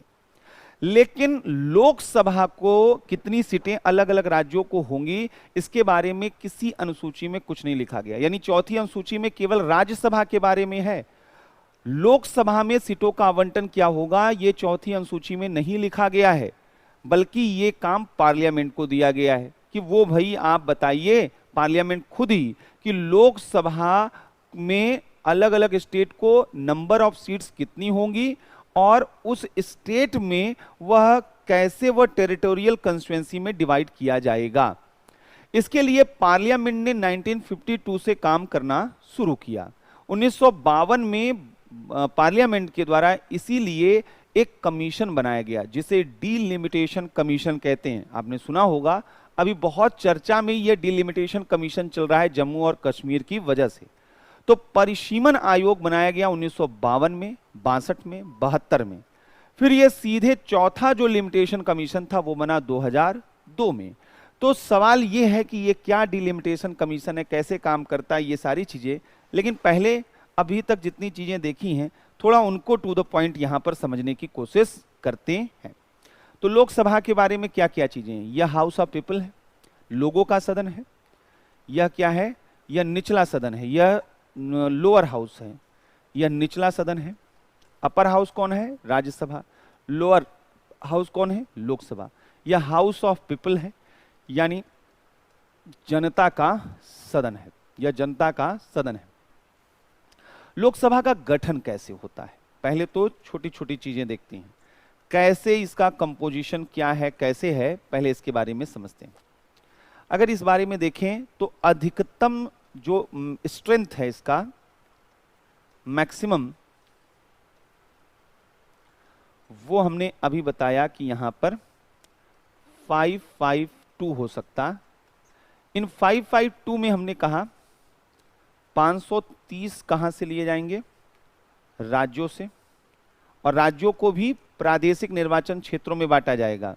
तो राज्यों के टेरिटोरियल कंस्टिट्यूएंसीज से, राज्यों के प्रादेशिक निर्वाचन क्षेत्र से, और इसके साथ साथ 20 मेंबर जो हैं वो कहां से लिए जाएंगे?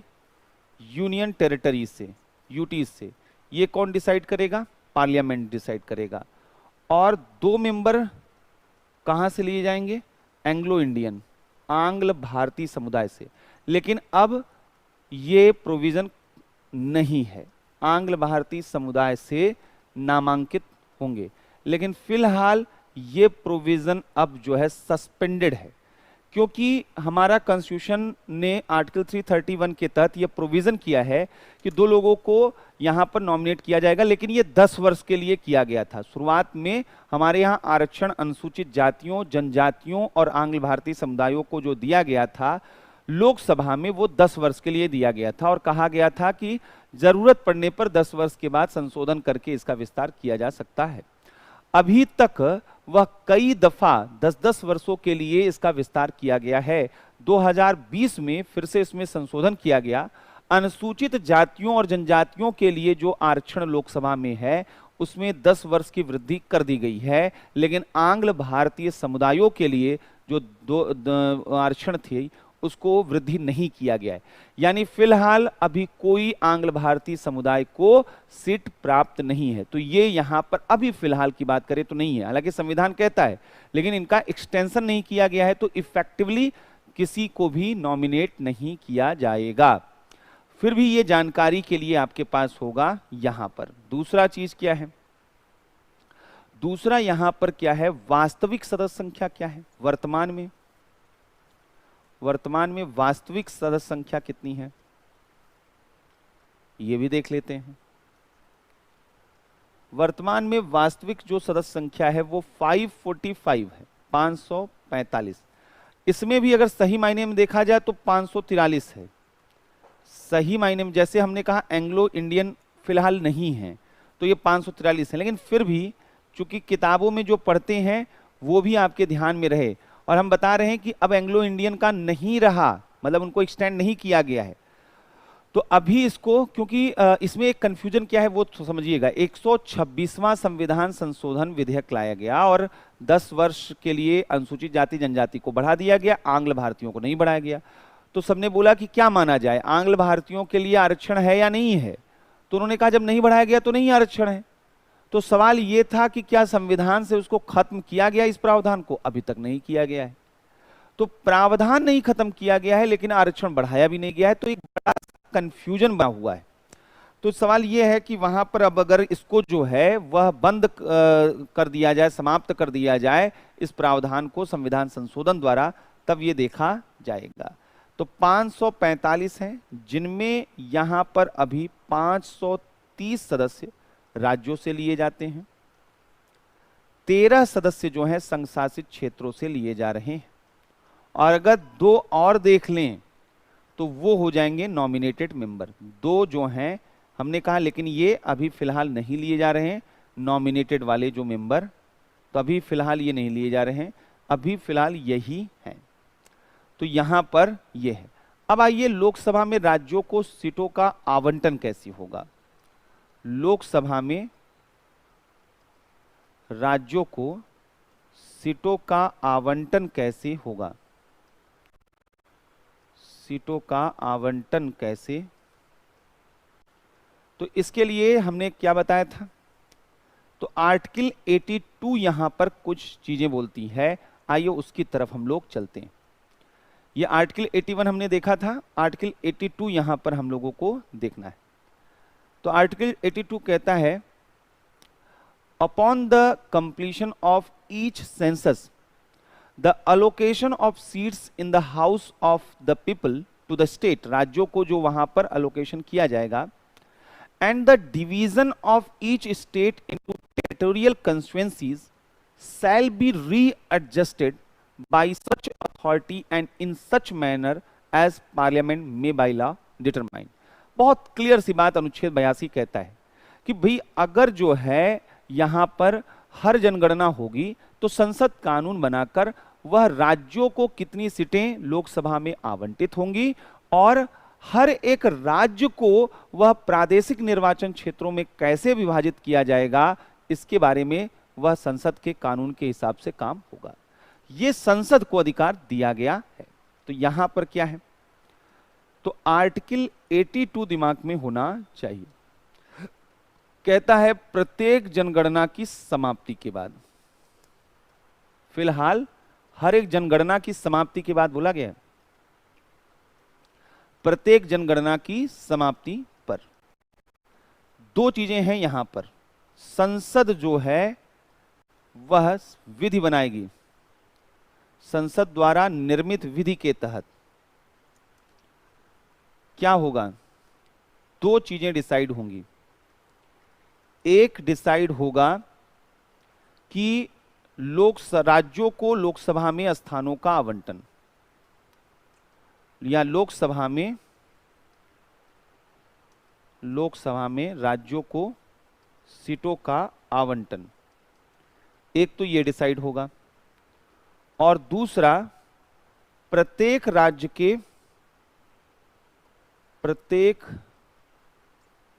का प्रादेशिक निर्वाचन क्षेत्रों में विभाजन, प्रादेशिक निर्वाचन क्षेत्रों में विभाजन। इन्हीं 2 काम के लिए वह पार्लियामेंट ने डिलिमिटेशन कमीशन बनाया। यही 2 काम है। कोई पूछे डिलिमिटेशन कमीशन का काम क्या है, तो वह रिकमेंड करती है कि किस स्टेट को कितनी सीट्स लोकसभा में होंगी और उस स्टेट की टेरिटोरियल कंस्टिट्यूएंसी कहां से कहां तक होंगी। यानी ये जो रीएडजस्टमेंट है सीट्स का कि कितनी सीटें होंगी कहां कैसे, ये सब यहां पर ये रीएडजस्टमेंट आफ्टर ईच सेंसस जो है ये देखना किसका काम है, ये देखना यहां पर जो है वह डिलिमिटेशन कमीशन। तो संसद द्वारा,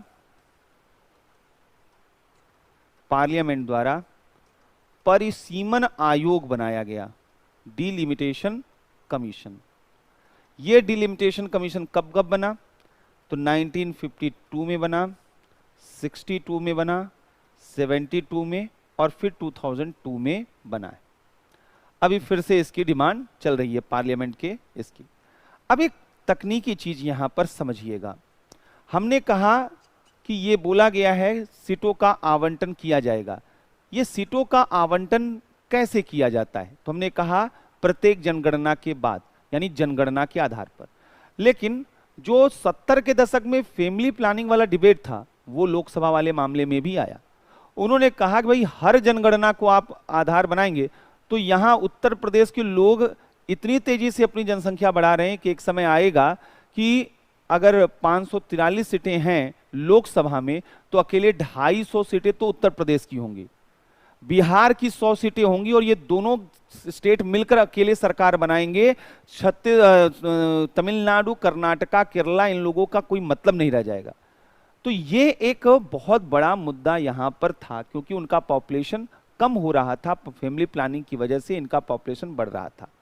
इसलिए 42वां संविधान संशोधन किया गया, 42nd कॉन्स्टिट्यूशनल अमेंडमेंट 1976। कहा गया कि वर्ष 2000 तक, इन्होंने उस वक्त बोला कि फॉर ईयर 2000, वर्ष 2000 तक जनसंख्या का आशय यानी पॉपुलेशन से मतलब क्या होगा, वह 1971 के सेंसस से होगा, 1971 की जनगणना से होगा। ये 42वें संविधान संशोधन से वर्ष 2000 तक किया गया। वर्ष 2000 आया, हमने देखा कि अभी भी वह पॉपुलेशन कंट्रोल इफेक्टिवली नहीं चल पा रहा है। अभी भी टोटल फर्टिलिटी रेट बहुत ज्यादा है, खासकर नॉर्थ इंडियन स्टेट में। तो यहां पर 84th कॉन्स्टिट्यूशनल अमेंडमेंट किया गया। 84th कॉन्स्टिट्यूशनल अमेंडमेंट 2001 किया गया और कहा गया कि फिलहाल वर्ष 2026 तक, वर्ष 2026 के बाद जब तक पहली जनगणना नहीं आ जाती है, पहली जनगणना यानी 2031 वाली आएगी, पहली जनगणना तक जो है वह यहां पर 1971 का ही सेंसस वह माना जाएगा जब बात आएगी राज्यों के सीटों के आवंटन के लिए, अलोकेशन ऑफ सीट्स, राज्यों के लिए सीटों का आवंटन जो है वह जब भी इसकी बात आएगी तो 1971 की सेंसस को ही रखा जाएगा। लेकिन 84th कॉन्स्टिट्यूशनल अमेंडमेंट में एक बड़ा महत्वपूर्ण चेंज लाया गया। कहा गया कि लोकसभा में अलग अलग राज्यों को कितनी सीटें होंगी ये तो डिसाइड होंगी 1971 की जनगणना से, लेकिन जो सीटें उनको दी गई हैं उस राज्य में टेरिटोरियल कंस्टिट्यूएंसी के रूप में उनका डिवीजन अब 2001 की जनगणना के हिसाब से होगा। इसीलिए अगर याद हो आप में से किसी को, 2001 के बाद जब डिलिमिटेशन कमीशन 2002 का बना तो डिलिमिटेशन कमीशन ने 2001 की जनगणना के अनुसार वह यहां पर डिलिमिटेशन किया हुआ था। उत्तर प्रदेश को जो सीटें मिल रही थी लोकसभा में वो तो फिक्स थी 80 सीटें, लेकिन उत्तर प्रदेश के अंदर वह 80 कौन कौन से संसदीय निर्वाचन क्षेत्र होंगे ये पहले अलग थे और 2002 के बाद नए आयोग ने नया रिकमेंडेशन दिया तो उसमें चेंजेस आए।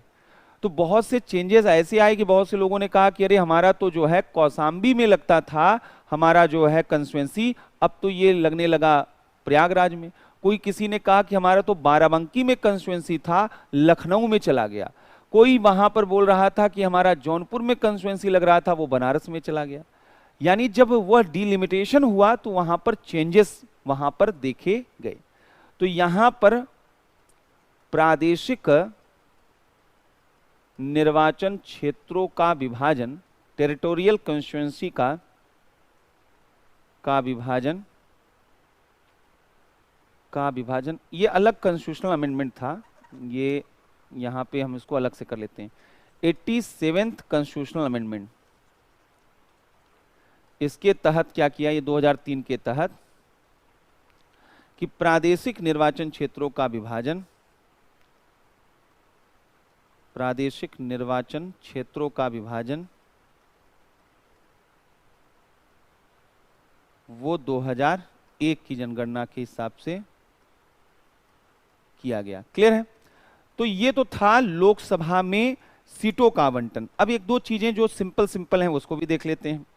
डिलिमिटेशन कमीशन के बारे में क्या जानते हैं? तो डिलिमिटेशन कमीशन का काम तो आप समझ गए कि क्या है।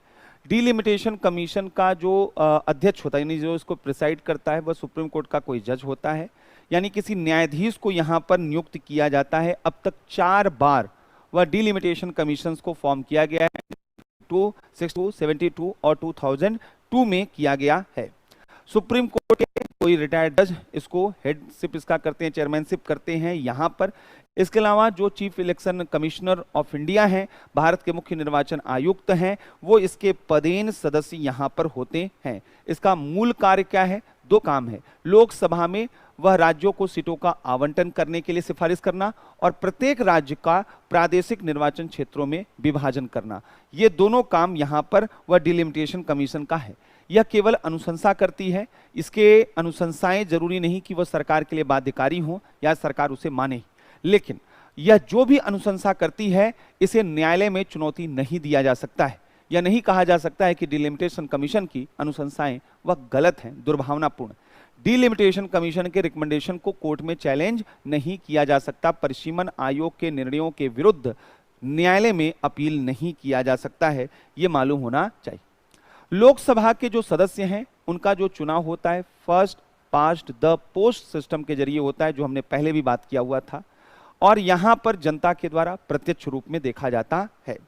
लोकसभा एक अस्थाई सदन नहीं है, यह अस्थाई सदन है। इसका एक निश्चित कार्यकाल होता है, 5 वर्ष का कार्यकाल होता है। हालांकि 5 वर्ष के कार्यकाल में भी यह पहले विघटित हो सकती है, 5 वर्ष के पहले भी इसका विघटन किया जा सकता है। दूसरा और महत्वपूर्ण बात है लोकसभा में आरक्षण का। लोकसभा में आरक्षण का प्रावधान किया गया है, यहां रिजर्वेशन का प्रावधान किया गया है।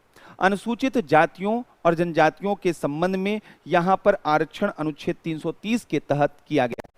और इसके तहत अभी फिलहाल अगर देखा जाए वर्तमान स्थिति, तो वर्तमान में लोकसभा में 84 सीटें वह अनुसूचित जातियों के लिए और 47 सीटें अनुसूचित जनजातियों के लिए आरक्षित हैं।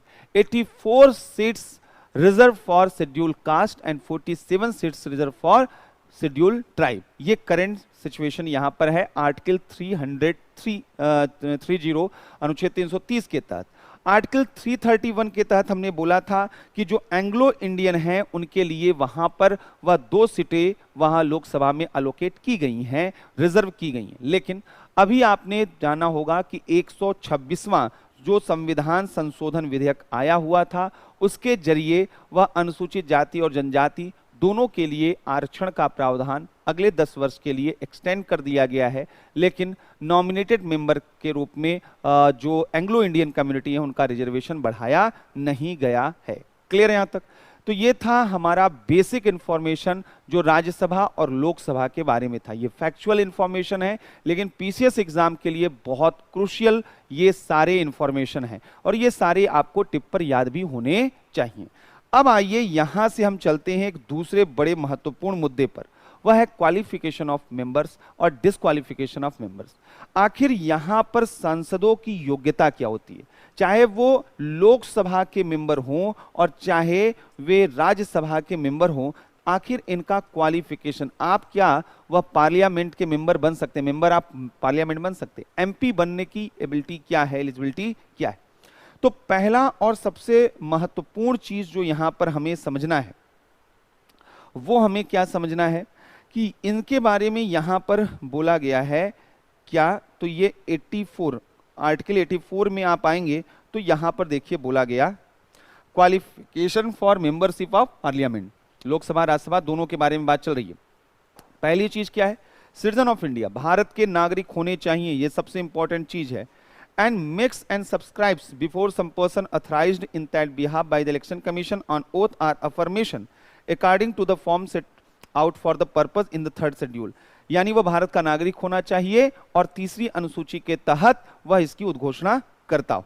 दूसरा चीज क्या है, अगर वह राज्यसभा का मेंबर बनना चाहता है तो कम से कम 30 ईयर एज उसका होना चाहिए, 30 साल होना चाहिए, और अगर वह लोकसभा का सदस्य बनना चाहता है तो 25 वर्ष कम से कम उसकी आयु होनी चाहिए।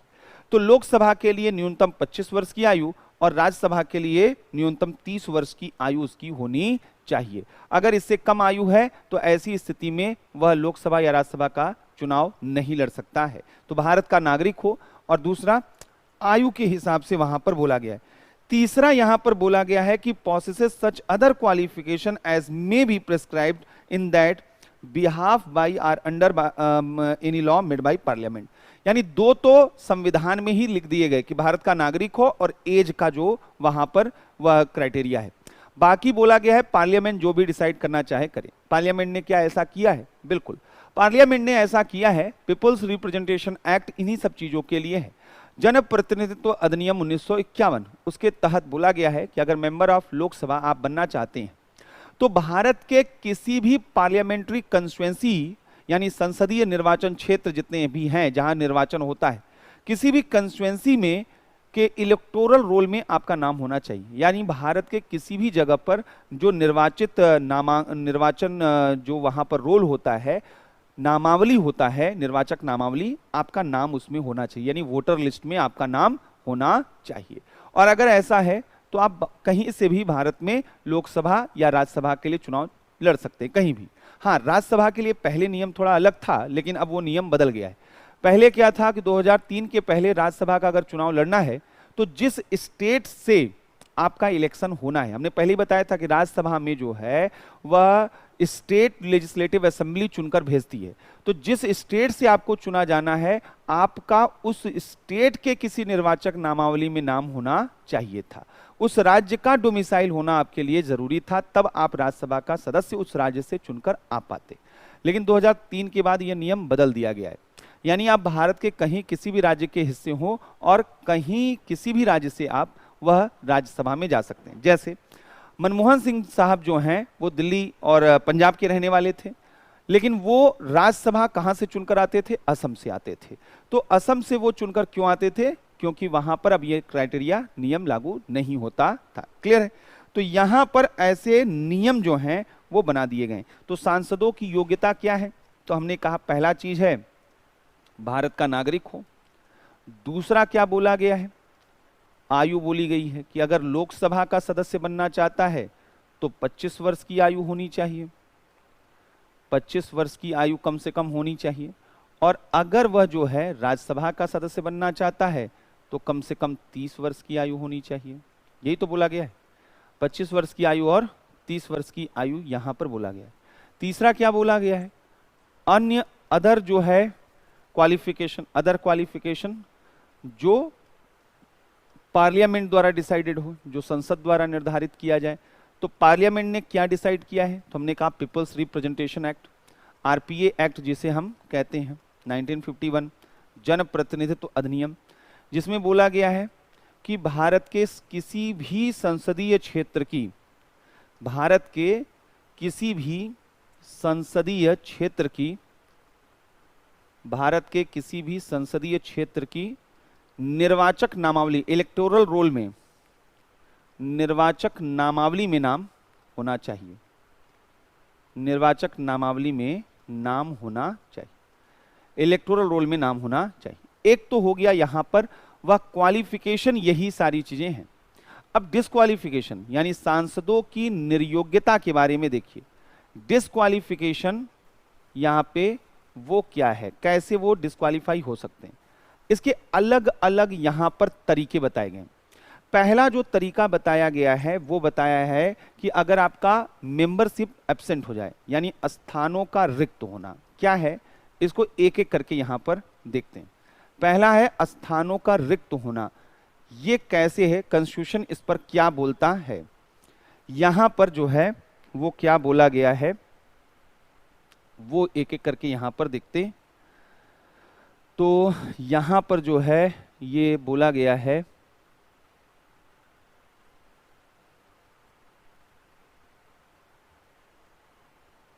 97। अब आइए यहाँ पे 100 हो गया, 101 ये है। ये देखिए डिस्क्वालिफिकेशन ऑफ मेंबर्स, पहला क्या है, वैकेशन ऑफ सीट्स। क्या है वैकेशन ऑफ सीट्स, यानी अगर स्थान रिक्त हो जाए, वैकेट हो जाए।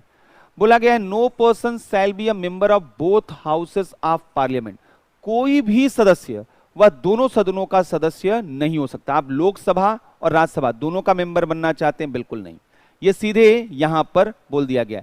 And provision shall be made by Parliament by law for the vacation by a person who has chosen a member of both houses. तो बोला गया है कि अगर 10 दिन के भीतर, नियम कहता है अगर 10 दिन के भीतर आप किसी हाउस का मेंबरशिप नहीं छोड़ते हैं लोकसभा और राज्यसभा में, तो अपर हाउस में आपका मेंबरशिप खत्म हो जाएगा, यानी राज्यसभा की सदस्यता समाप्त हो जाएगी। तो यह क्लियर कर दिया गया है कि आप दो हाउसेस का एक साथ मेंबर नहीं रह सकते, आपको एक ही हाउस का मेंबर होना पड़ेगा। इसी तरीके से बोला गया है कि no person shall be a member both of Parliament and of a house of the legislature of a state. यानी आप एक साथ संसद के किसी सदन और राज्य के विधानसभा के किसी सदन, राज्य विधानमंडल के किसी सदन के सदस्य नहीं होते, आपको दोनों को छोड़ना पड़ेगा। अगर 14 दिन के भीतर आपने यह सूचना नहीं दी कि आपने किस सदन को छोड़ा है, संसद वाले या विधानमंडल वाले, तो जो भी ऊपरी सदन होगा उसकी सदस्यता आपकी खत्म हो जाएगी। और ऊपरी सदन दोनों में कौन है, संसद। तो संसद में आपकी सदस्यता खत्म हो जाएगी 14 दिनों के अंदर। तो यहां पर यह बोला गया है कि and if a person is chosen a member both of parliament and of a house of the legislature of a state, then at the expiration of such period as may be specified in rules made by the president, the person's seat in parliament shall become vacant unless he has previously resigned his seats in the legislature of the state। तो दूसरा यहीं से एक चीज और निकल कर आता है, और दूसरा है कि वह त्यागपत्र दे सकता है। तो यहां पर जो भी कैसे निर्योग्यता, कैसे उसकी डिस्क्वालिफिकेशन होता है, तो वह सभापति को या स्पीकर को, स्पीकर कौन है, लोकसभा के अध्यक्ष, और सभापति चेयरमैन कौन है, राज्यसभा के अध्यक्ष। इनको अगर लोकसभा का मेंबर है तो लोकसभा के स्पीकर को त्याग पत्र दे दे, रिजाइन दे दे। राज्यसभा का मेंबर है तो राज्यसभा के सभापति को मेंबर दे दे, तो उसकी सदस्यता वहां पर समाप्त हो जाएगी। तीसरा डिस्क्वालिफिकेशन होने का तरीका क्या है, एब्सेंट। आप अनुपस्थित हो जाइए तो अनुपस्थिति के आधार पर भी आपका मेंबरशिप पार्लियामेंट का क्या हो जाएगा, खत्म हो जाएगा। यह भी नियम है। अटेंडेंस बहुत जरूरी है हर जगह, स्कूल कॉलेज से लेकर पार्लियामेंट तक। तो यहां पर बोला गया है कि यह चीज होना चाहिए। तो यहां पर देखिए क्या बोला गया है, और यहां पर यह बोला गया है if for a period of 60 days a member of either house of parliament is without permission of the house, यानी अगर सदन का परमिशन ले लो तो ठीक है, लेकिन अगर आपने एप्लीकेशन नहीं लिखा है छुट्टी का और सदन की अनुमति के बिना अगर 60 दिनों की अवधि तक आप संसद से, उसकी बैठकों से, सभी बैठकों से अनुपस्थित हैं, द हाउस में डिक्लेयर हिज सीट वैकेंट। तब सदन जो है उसे अनुपस्थित होकर अयोग्य घोषित करके उसकी सदस्यता समाप्त कर सकती है, रिक्त कर सकती है। लेकिन इन 60 दिनों में यह बोला गया है कि उन दिनों को काउंट नहीं किया जाएगा, provided that in computing the said period of 60 days no account shall be taken of any period during which the house is prorogued or is adjourned for more than 4 consecutive days। यानी कि आपको मालूम है कि सदन की बैठकें कई बार स्थगित हो जाती हैं। अब स्थगित हो गई और उस दिन मैं नहीं पहुंचा, तो ये कोई मेरे लिए गलत नहीं है, उस दिन तो वैसे भी काम नहीं हुआ। तो बोला गया है यहां पर नियम कि वैसे तो ये सब काउंट होगा, 60 दिन अगर लगातार नहीं आए तो आप जो है आपकी सदस्यता समाप्त सदन घोषित कर सकता है। ये सदन पर डिपेंड करता है, स्पीकर और सभापति पर। लेकिन इन 60 दिनों में हम उन दिनों को नहीं लेंगे अगर 4 दिनों तक लगातार सदन स्थगित रहा है या वहां पर सत्रावसान चलता रहा है। तो सत्रावसान वाली जो अवधि है हम उसको काउंट नहीं करेंगे। सत्रावसान हो सकता है 60 दिन का सत्रावसान, तो सेशन के बीच का जो टाइम है वो क्यों काउंट करेंगे, और जो स्थगन का टाइम है वो 4 दिनों से अधिक का हम उसको काउंट नहीं करेंगे। और अगर इसके बावजूद 60 दिन होते हैं अनुपस्थिति के तो आपकी सदस्यता क्या है, खत्म हो जाएगी। तो ये एक तो यहां पर सदस्यता 3 आधार पर ये हो गई डिस्क्वालिफिकेशन। अब आइए यहां पर आर्टिकल 102 के तहत, अनुच्छेद 102 के तहत, यानी यहां पर राष्ट्रपति द्वारा अनुच्छेद 102 में वर्णित आधारों पर, यानी 102 में जो है वह ग्राउंड्स बताए गए हैं, स्पेसिफाइड किए गए हैं, जिसके अकॉर्डिंग प्रेसिडेंट द्वारा रिमूव किया जाता है, डिस्क्वालीफाई बाय प्रेसिडेंट। प्रेसिडेंट कैसे डिस्क्वालीफाई करते हैं, यहां पर बोला गया है आर्टिकल 102 में कि a person shall be disqualified for being chosen as and for being a member of other house of Parliament, अगर पहला क्या है, if he holds any office of profit under the government of India or the government of any state, or then an office declared by parliament by law not to disqualify its holder। तो पहला और सबसे महत्वपूर्ण चीज यह है कि अगर कोई भी पद लाभ का पद है भारत सरकार और राज्य सरकार के अधीन, तो ऐसी स्थिति में उसकी सदस्यता समाप्त हो जाएगी। सवाल यह है कि यह लाभ का पद ऑफिस ऑफ प्रॉफिट क्या है। कॉन्स्टिट्यूशन में कहीं भी ऑफिस ऑफ प्रॉफिट वर्ड को डिफाइन नहीं किया गया है। लाभ का पद पूरे संविधान में कहीं भी परिभाषित नहीं है। तो फिर यहां पर कैसे लाभ के पद को डिसाइड किया जाए। मामला जुडिशरी के पास पहुंचा। प्रत्युत बारदोलई केस में जुडिशरी ने पहली बार वह कुछ इंडिकेटर्स लिए और उन इंडिकेटर्स के आधार पर उन्होंने बोला कि अगर ये अफर्मेटिव आंसर आ रहे हैं तो ऐसे ग्राउंड पर हम किसी ऑफिस को ऑफिस ऑफ प्रॉफिट डिक्लेयर कर सकते हैं। पहला सवाल, जिस ऑफिस की बात हो रही है क्या वहां पर गवर्नमेंट के द्वारा अपॉइंटमेंट किया गया है। दूसरा, क्या गवर्नमेंट को उसे रिमूव करने का अधिकार है उस ऑफिस पर। तीसरा, क्या गवर्नमेंट के थ्रू उसे रेम्युनरेशन सैलरी दी जा रही है, मॉनेटरी बेनिफिट्स दिए जा रहे हैं। चौथा, क्या गवर्नमेंट ने उसको कोई पावर दिया है और क्या गवर्नमेंट उस पावर को कंट्रोल कर सकती है। अगर ये पांचों क्वेश्चन अफर्मेटिव आंसर लेकर आते हैं तो निश्चित रूप से वो ऑफिस ऑफिस ऑफ प्रॉफिट के रूप में डिक्लेयर किया जाएगा। तो कोई भी पद वह ऑफिस ऑफ प्रॉफिट, जैसे आप डीएम हैं तो ऑफिस ऑफ प्रॉफिट है। यहां पर कोई आयोग है, कोई जो है यहां पर किसी जैसे जब ओएनजीसी के जो है डायरेक्टर बनाए गए संबित पात्रा, तो बड़ा डिबेट चला कि क्या वो ऑफिस ऑफ प्रॉफिट नहीं होगा। अगर कोई सदन का सदस्य है और वहां पर, तो वह क्या यहां पर हो सकता है। लेकिन ये अलग बात है कि वो सदन के सदस्य नहीं बन पाए, वो चुनाव वहां पर नहीं जीत पाए थे, ये अलग बात है। लेकिन अगर वो चुनाव जीतकर आते तो ऐसी स्थिति में क्या वो ऑफिस ऑफ प्रॉफिट होता या नहीं होता, ये एक बड़ा सवाल वहां पर होता। तो ये बोला गया है कि ये डिसाइड कैसे होगा कि वो ऑफिस जो है वह ऑफिस वहां पर बनाया गया है गवर्नमेंट के द्वारा, गवर्नमेंट के द्वारा पावर दिया गया है, गवर्नमेंट द्वारा सैलरी वगैरह दी जा रही है, मॉनेटरी बेनिफिट दिए जा रहे हैं, उस पर कंट्रोल किया जा सकता है, उसको हटाया जा सकता है। लेकिन एक चीज और यहां पर जो बोला गया है, और वो बोला गया है other than an office declared by Parliament by law not to disqualify its holder.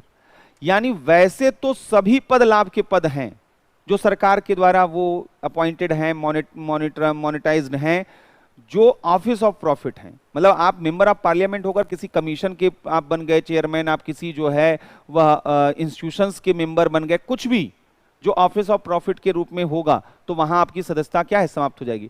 लेकिन अगर खुद पार्लियामेंट ने अगर किसी ऑफिस को वह ऑफिस ऑफ प्रॉफिट नहीं डिक्लेयर किया है, यानी उसको निकाल दिया है उस लिस्ट से, तो उसे लाभ का पद नहीं माना जाएगा। और हुआ भी ऐसा ही। 1959 में वहां पर पार्लियामेंट द्वारा पार्लियामेंट डिस्क्वालिफिकेशन प्रिवेंशन एक्ट लाया गया था 1959। 5 बार अभी तक उसमें अमेंडमेंट किया जा चुका है और लगभग 52 ऐसे ऑफिसेज हैं वह जो कि ऑफिस ऑफ प्रॉफिट के दायरे से बाहर किए गए। जैसे 2013 में जो संशोधन किया गया था उसमें national commission for schedule caste और शेड्यूल ट्राइब के चेयरमैन को ऑफिस ऑफ प्रॉफिट के दायरे से बाहर किया गया था। मतलब कोई भी मेंबर ऑफ पार्लियामेंट जो है अब वह schedule caste schedule tribe commission का चेयरमैन हो सकता था, पहले नहीं हो सकता था, पहले वह ऑफिस ऑफ प्रॉफिट था, लेकिन 2013 के बाद हो सकता था। इसीलिए कटारिया साहब जो हैं वो शेड्यूल कास्ट कमीशन के अध्यक्ष जो बनाए गए, तो वो क्या है, मेंबर ऑफ पार्लियामेंट है, लेकिन वो अनुसूचित जाति आयोग के क्या हैं, अध्यक्ष भी हैं।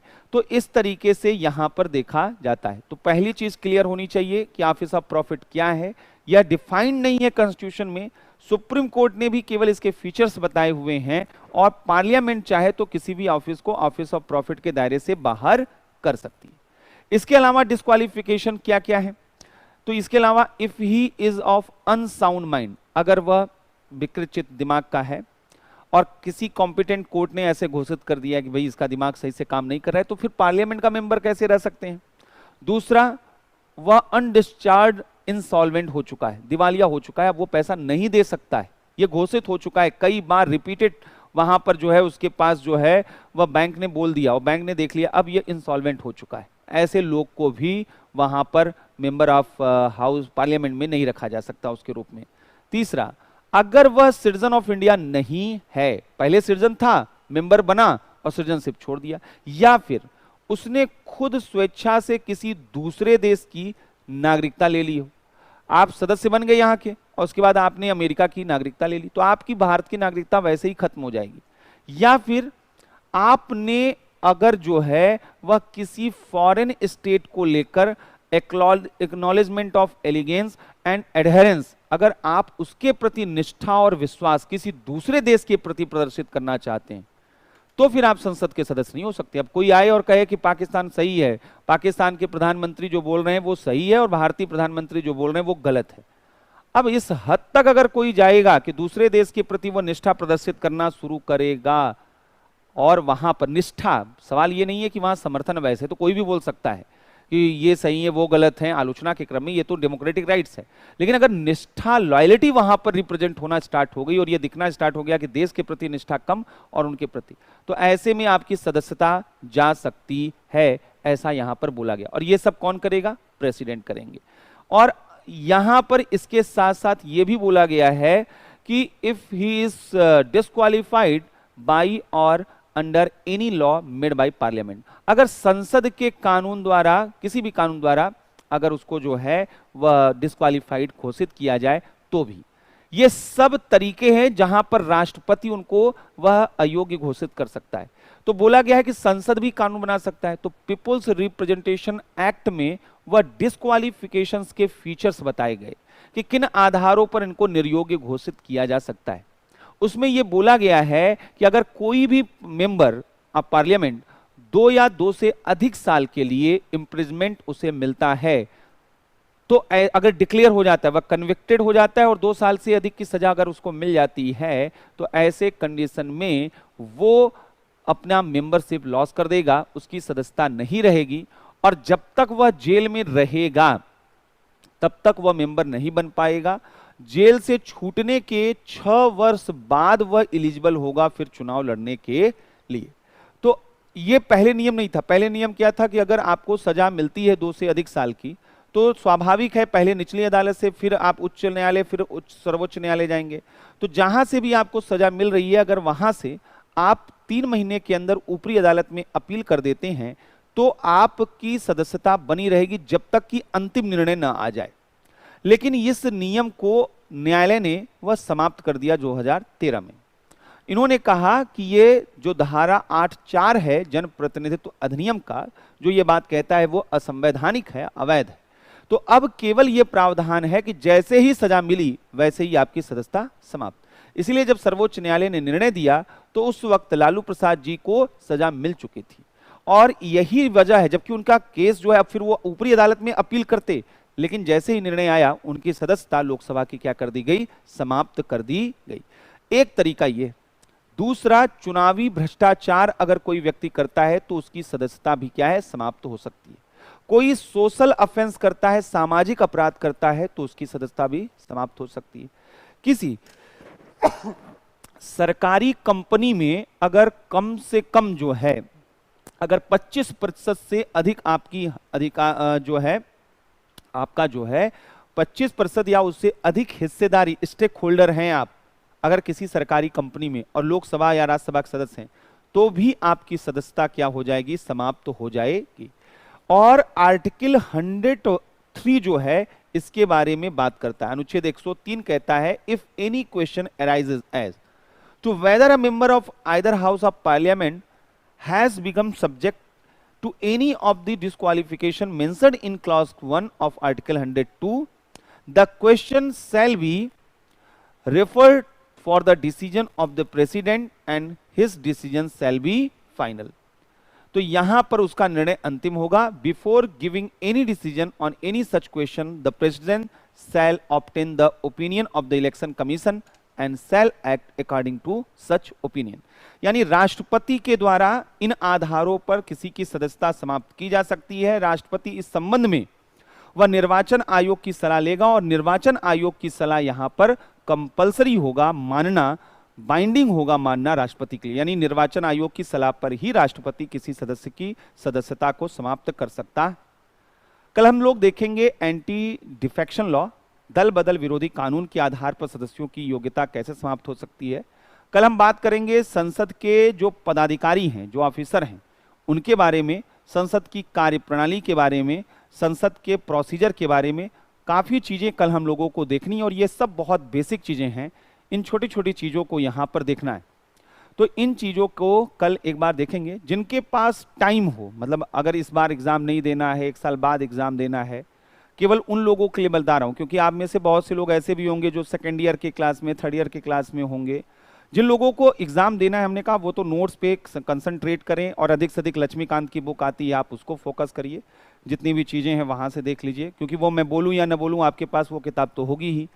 तो यहाँ पर जो है बाकी जो है, जो लोग थोड़ा टाइम के बाद देने वाले हैं, तो उनके लिए रिकमेंडेशन ये है कि एक किताब सुभाष कश्यप की आती है, आवर पार्लियामेंट, हमारा संसद, हिंदी में भी और इंग्लिश में भी।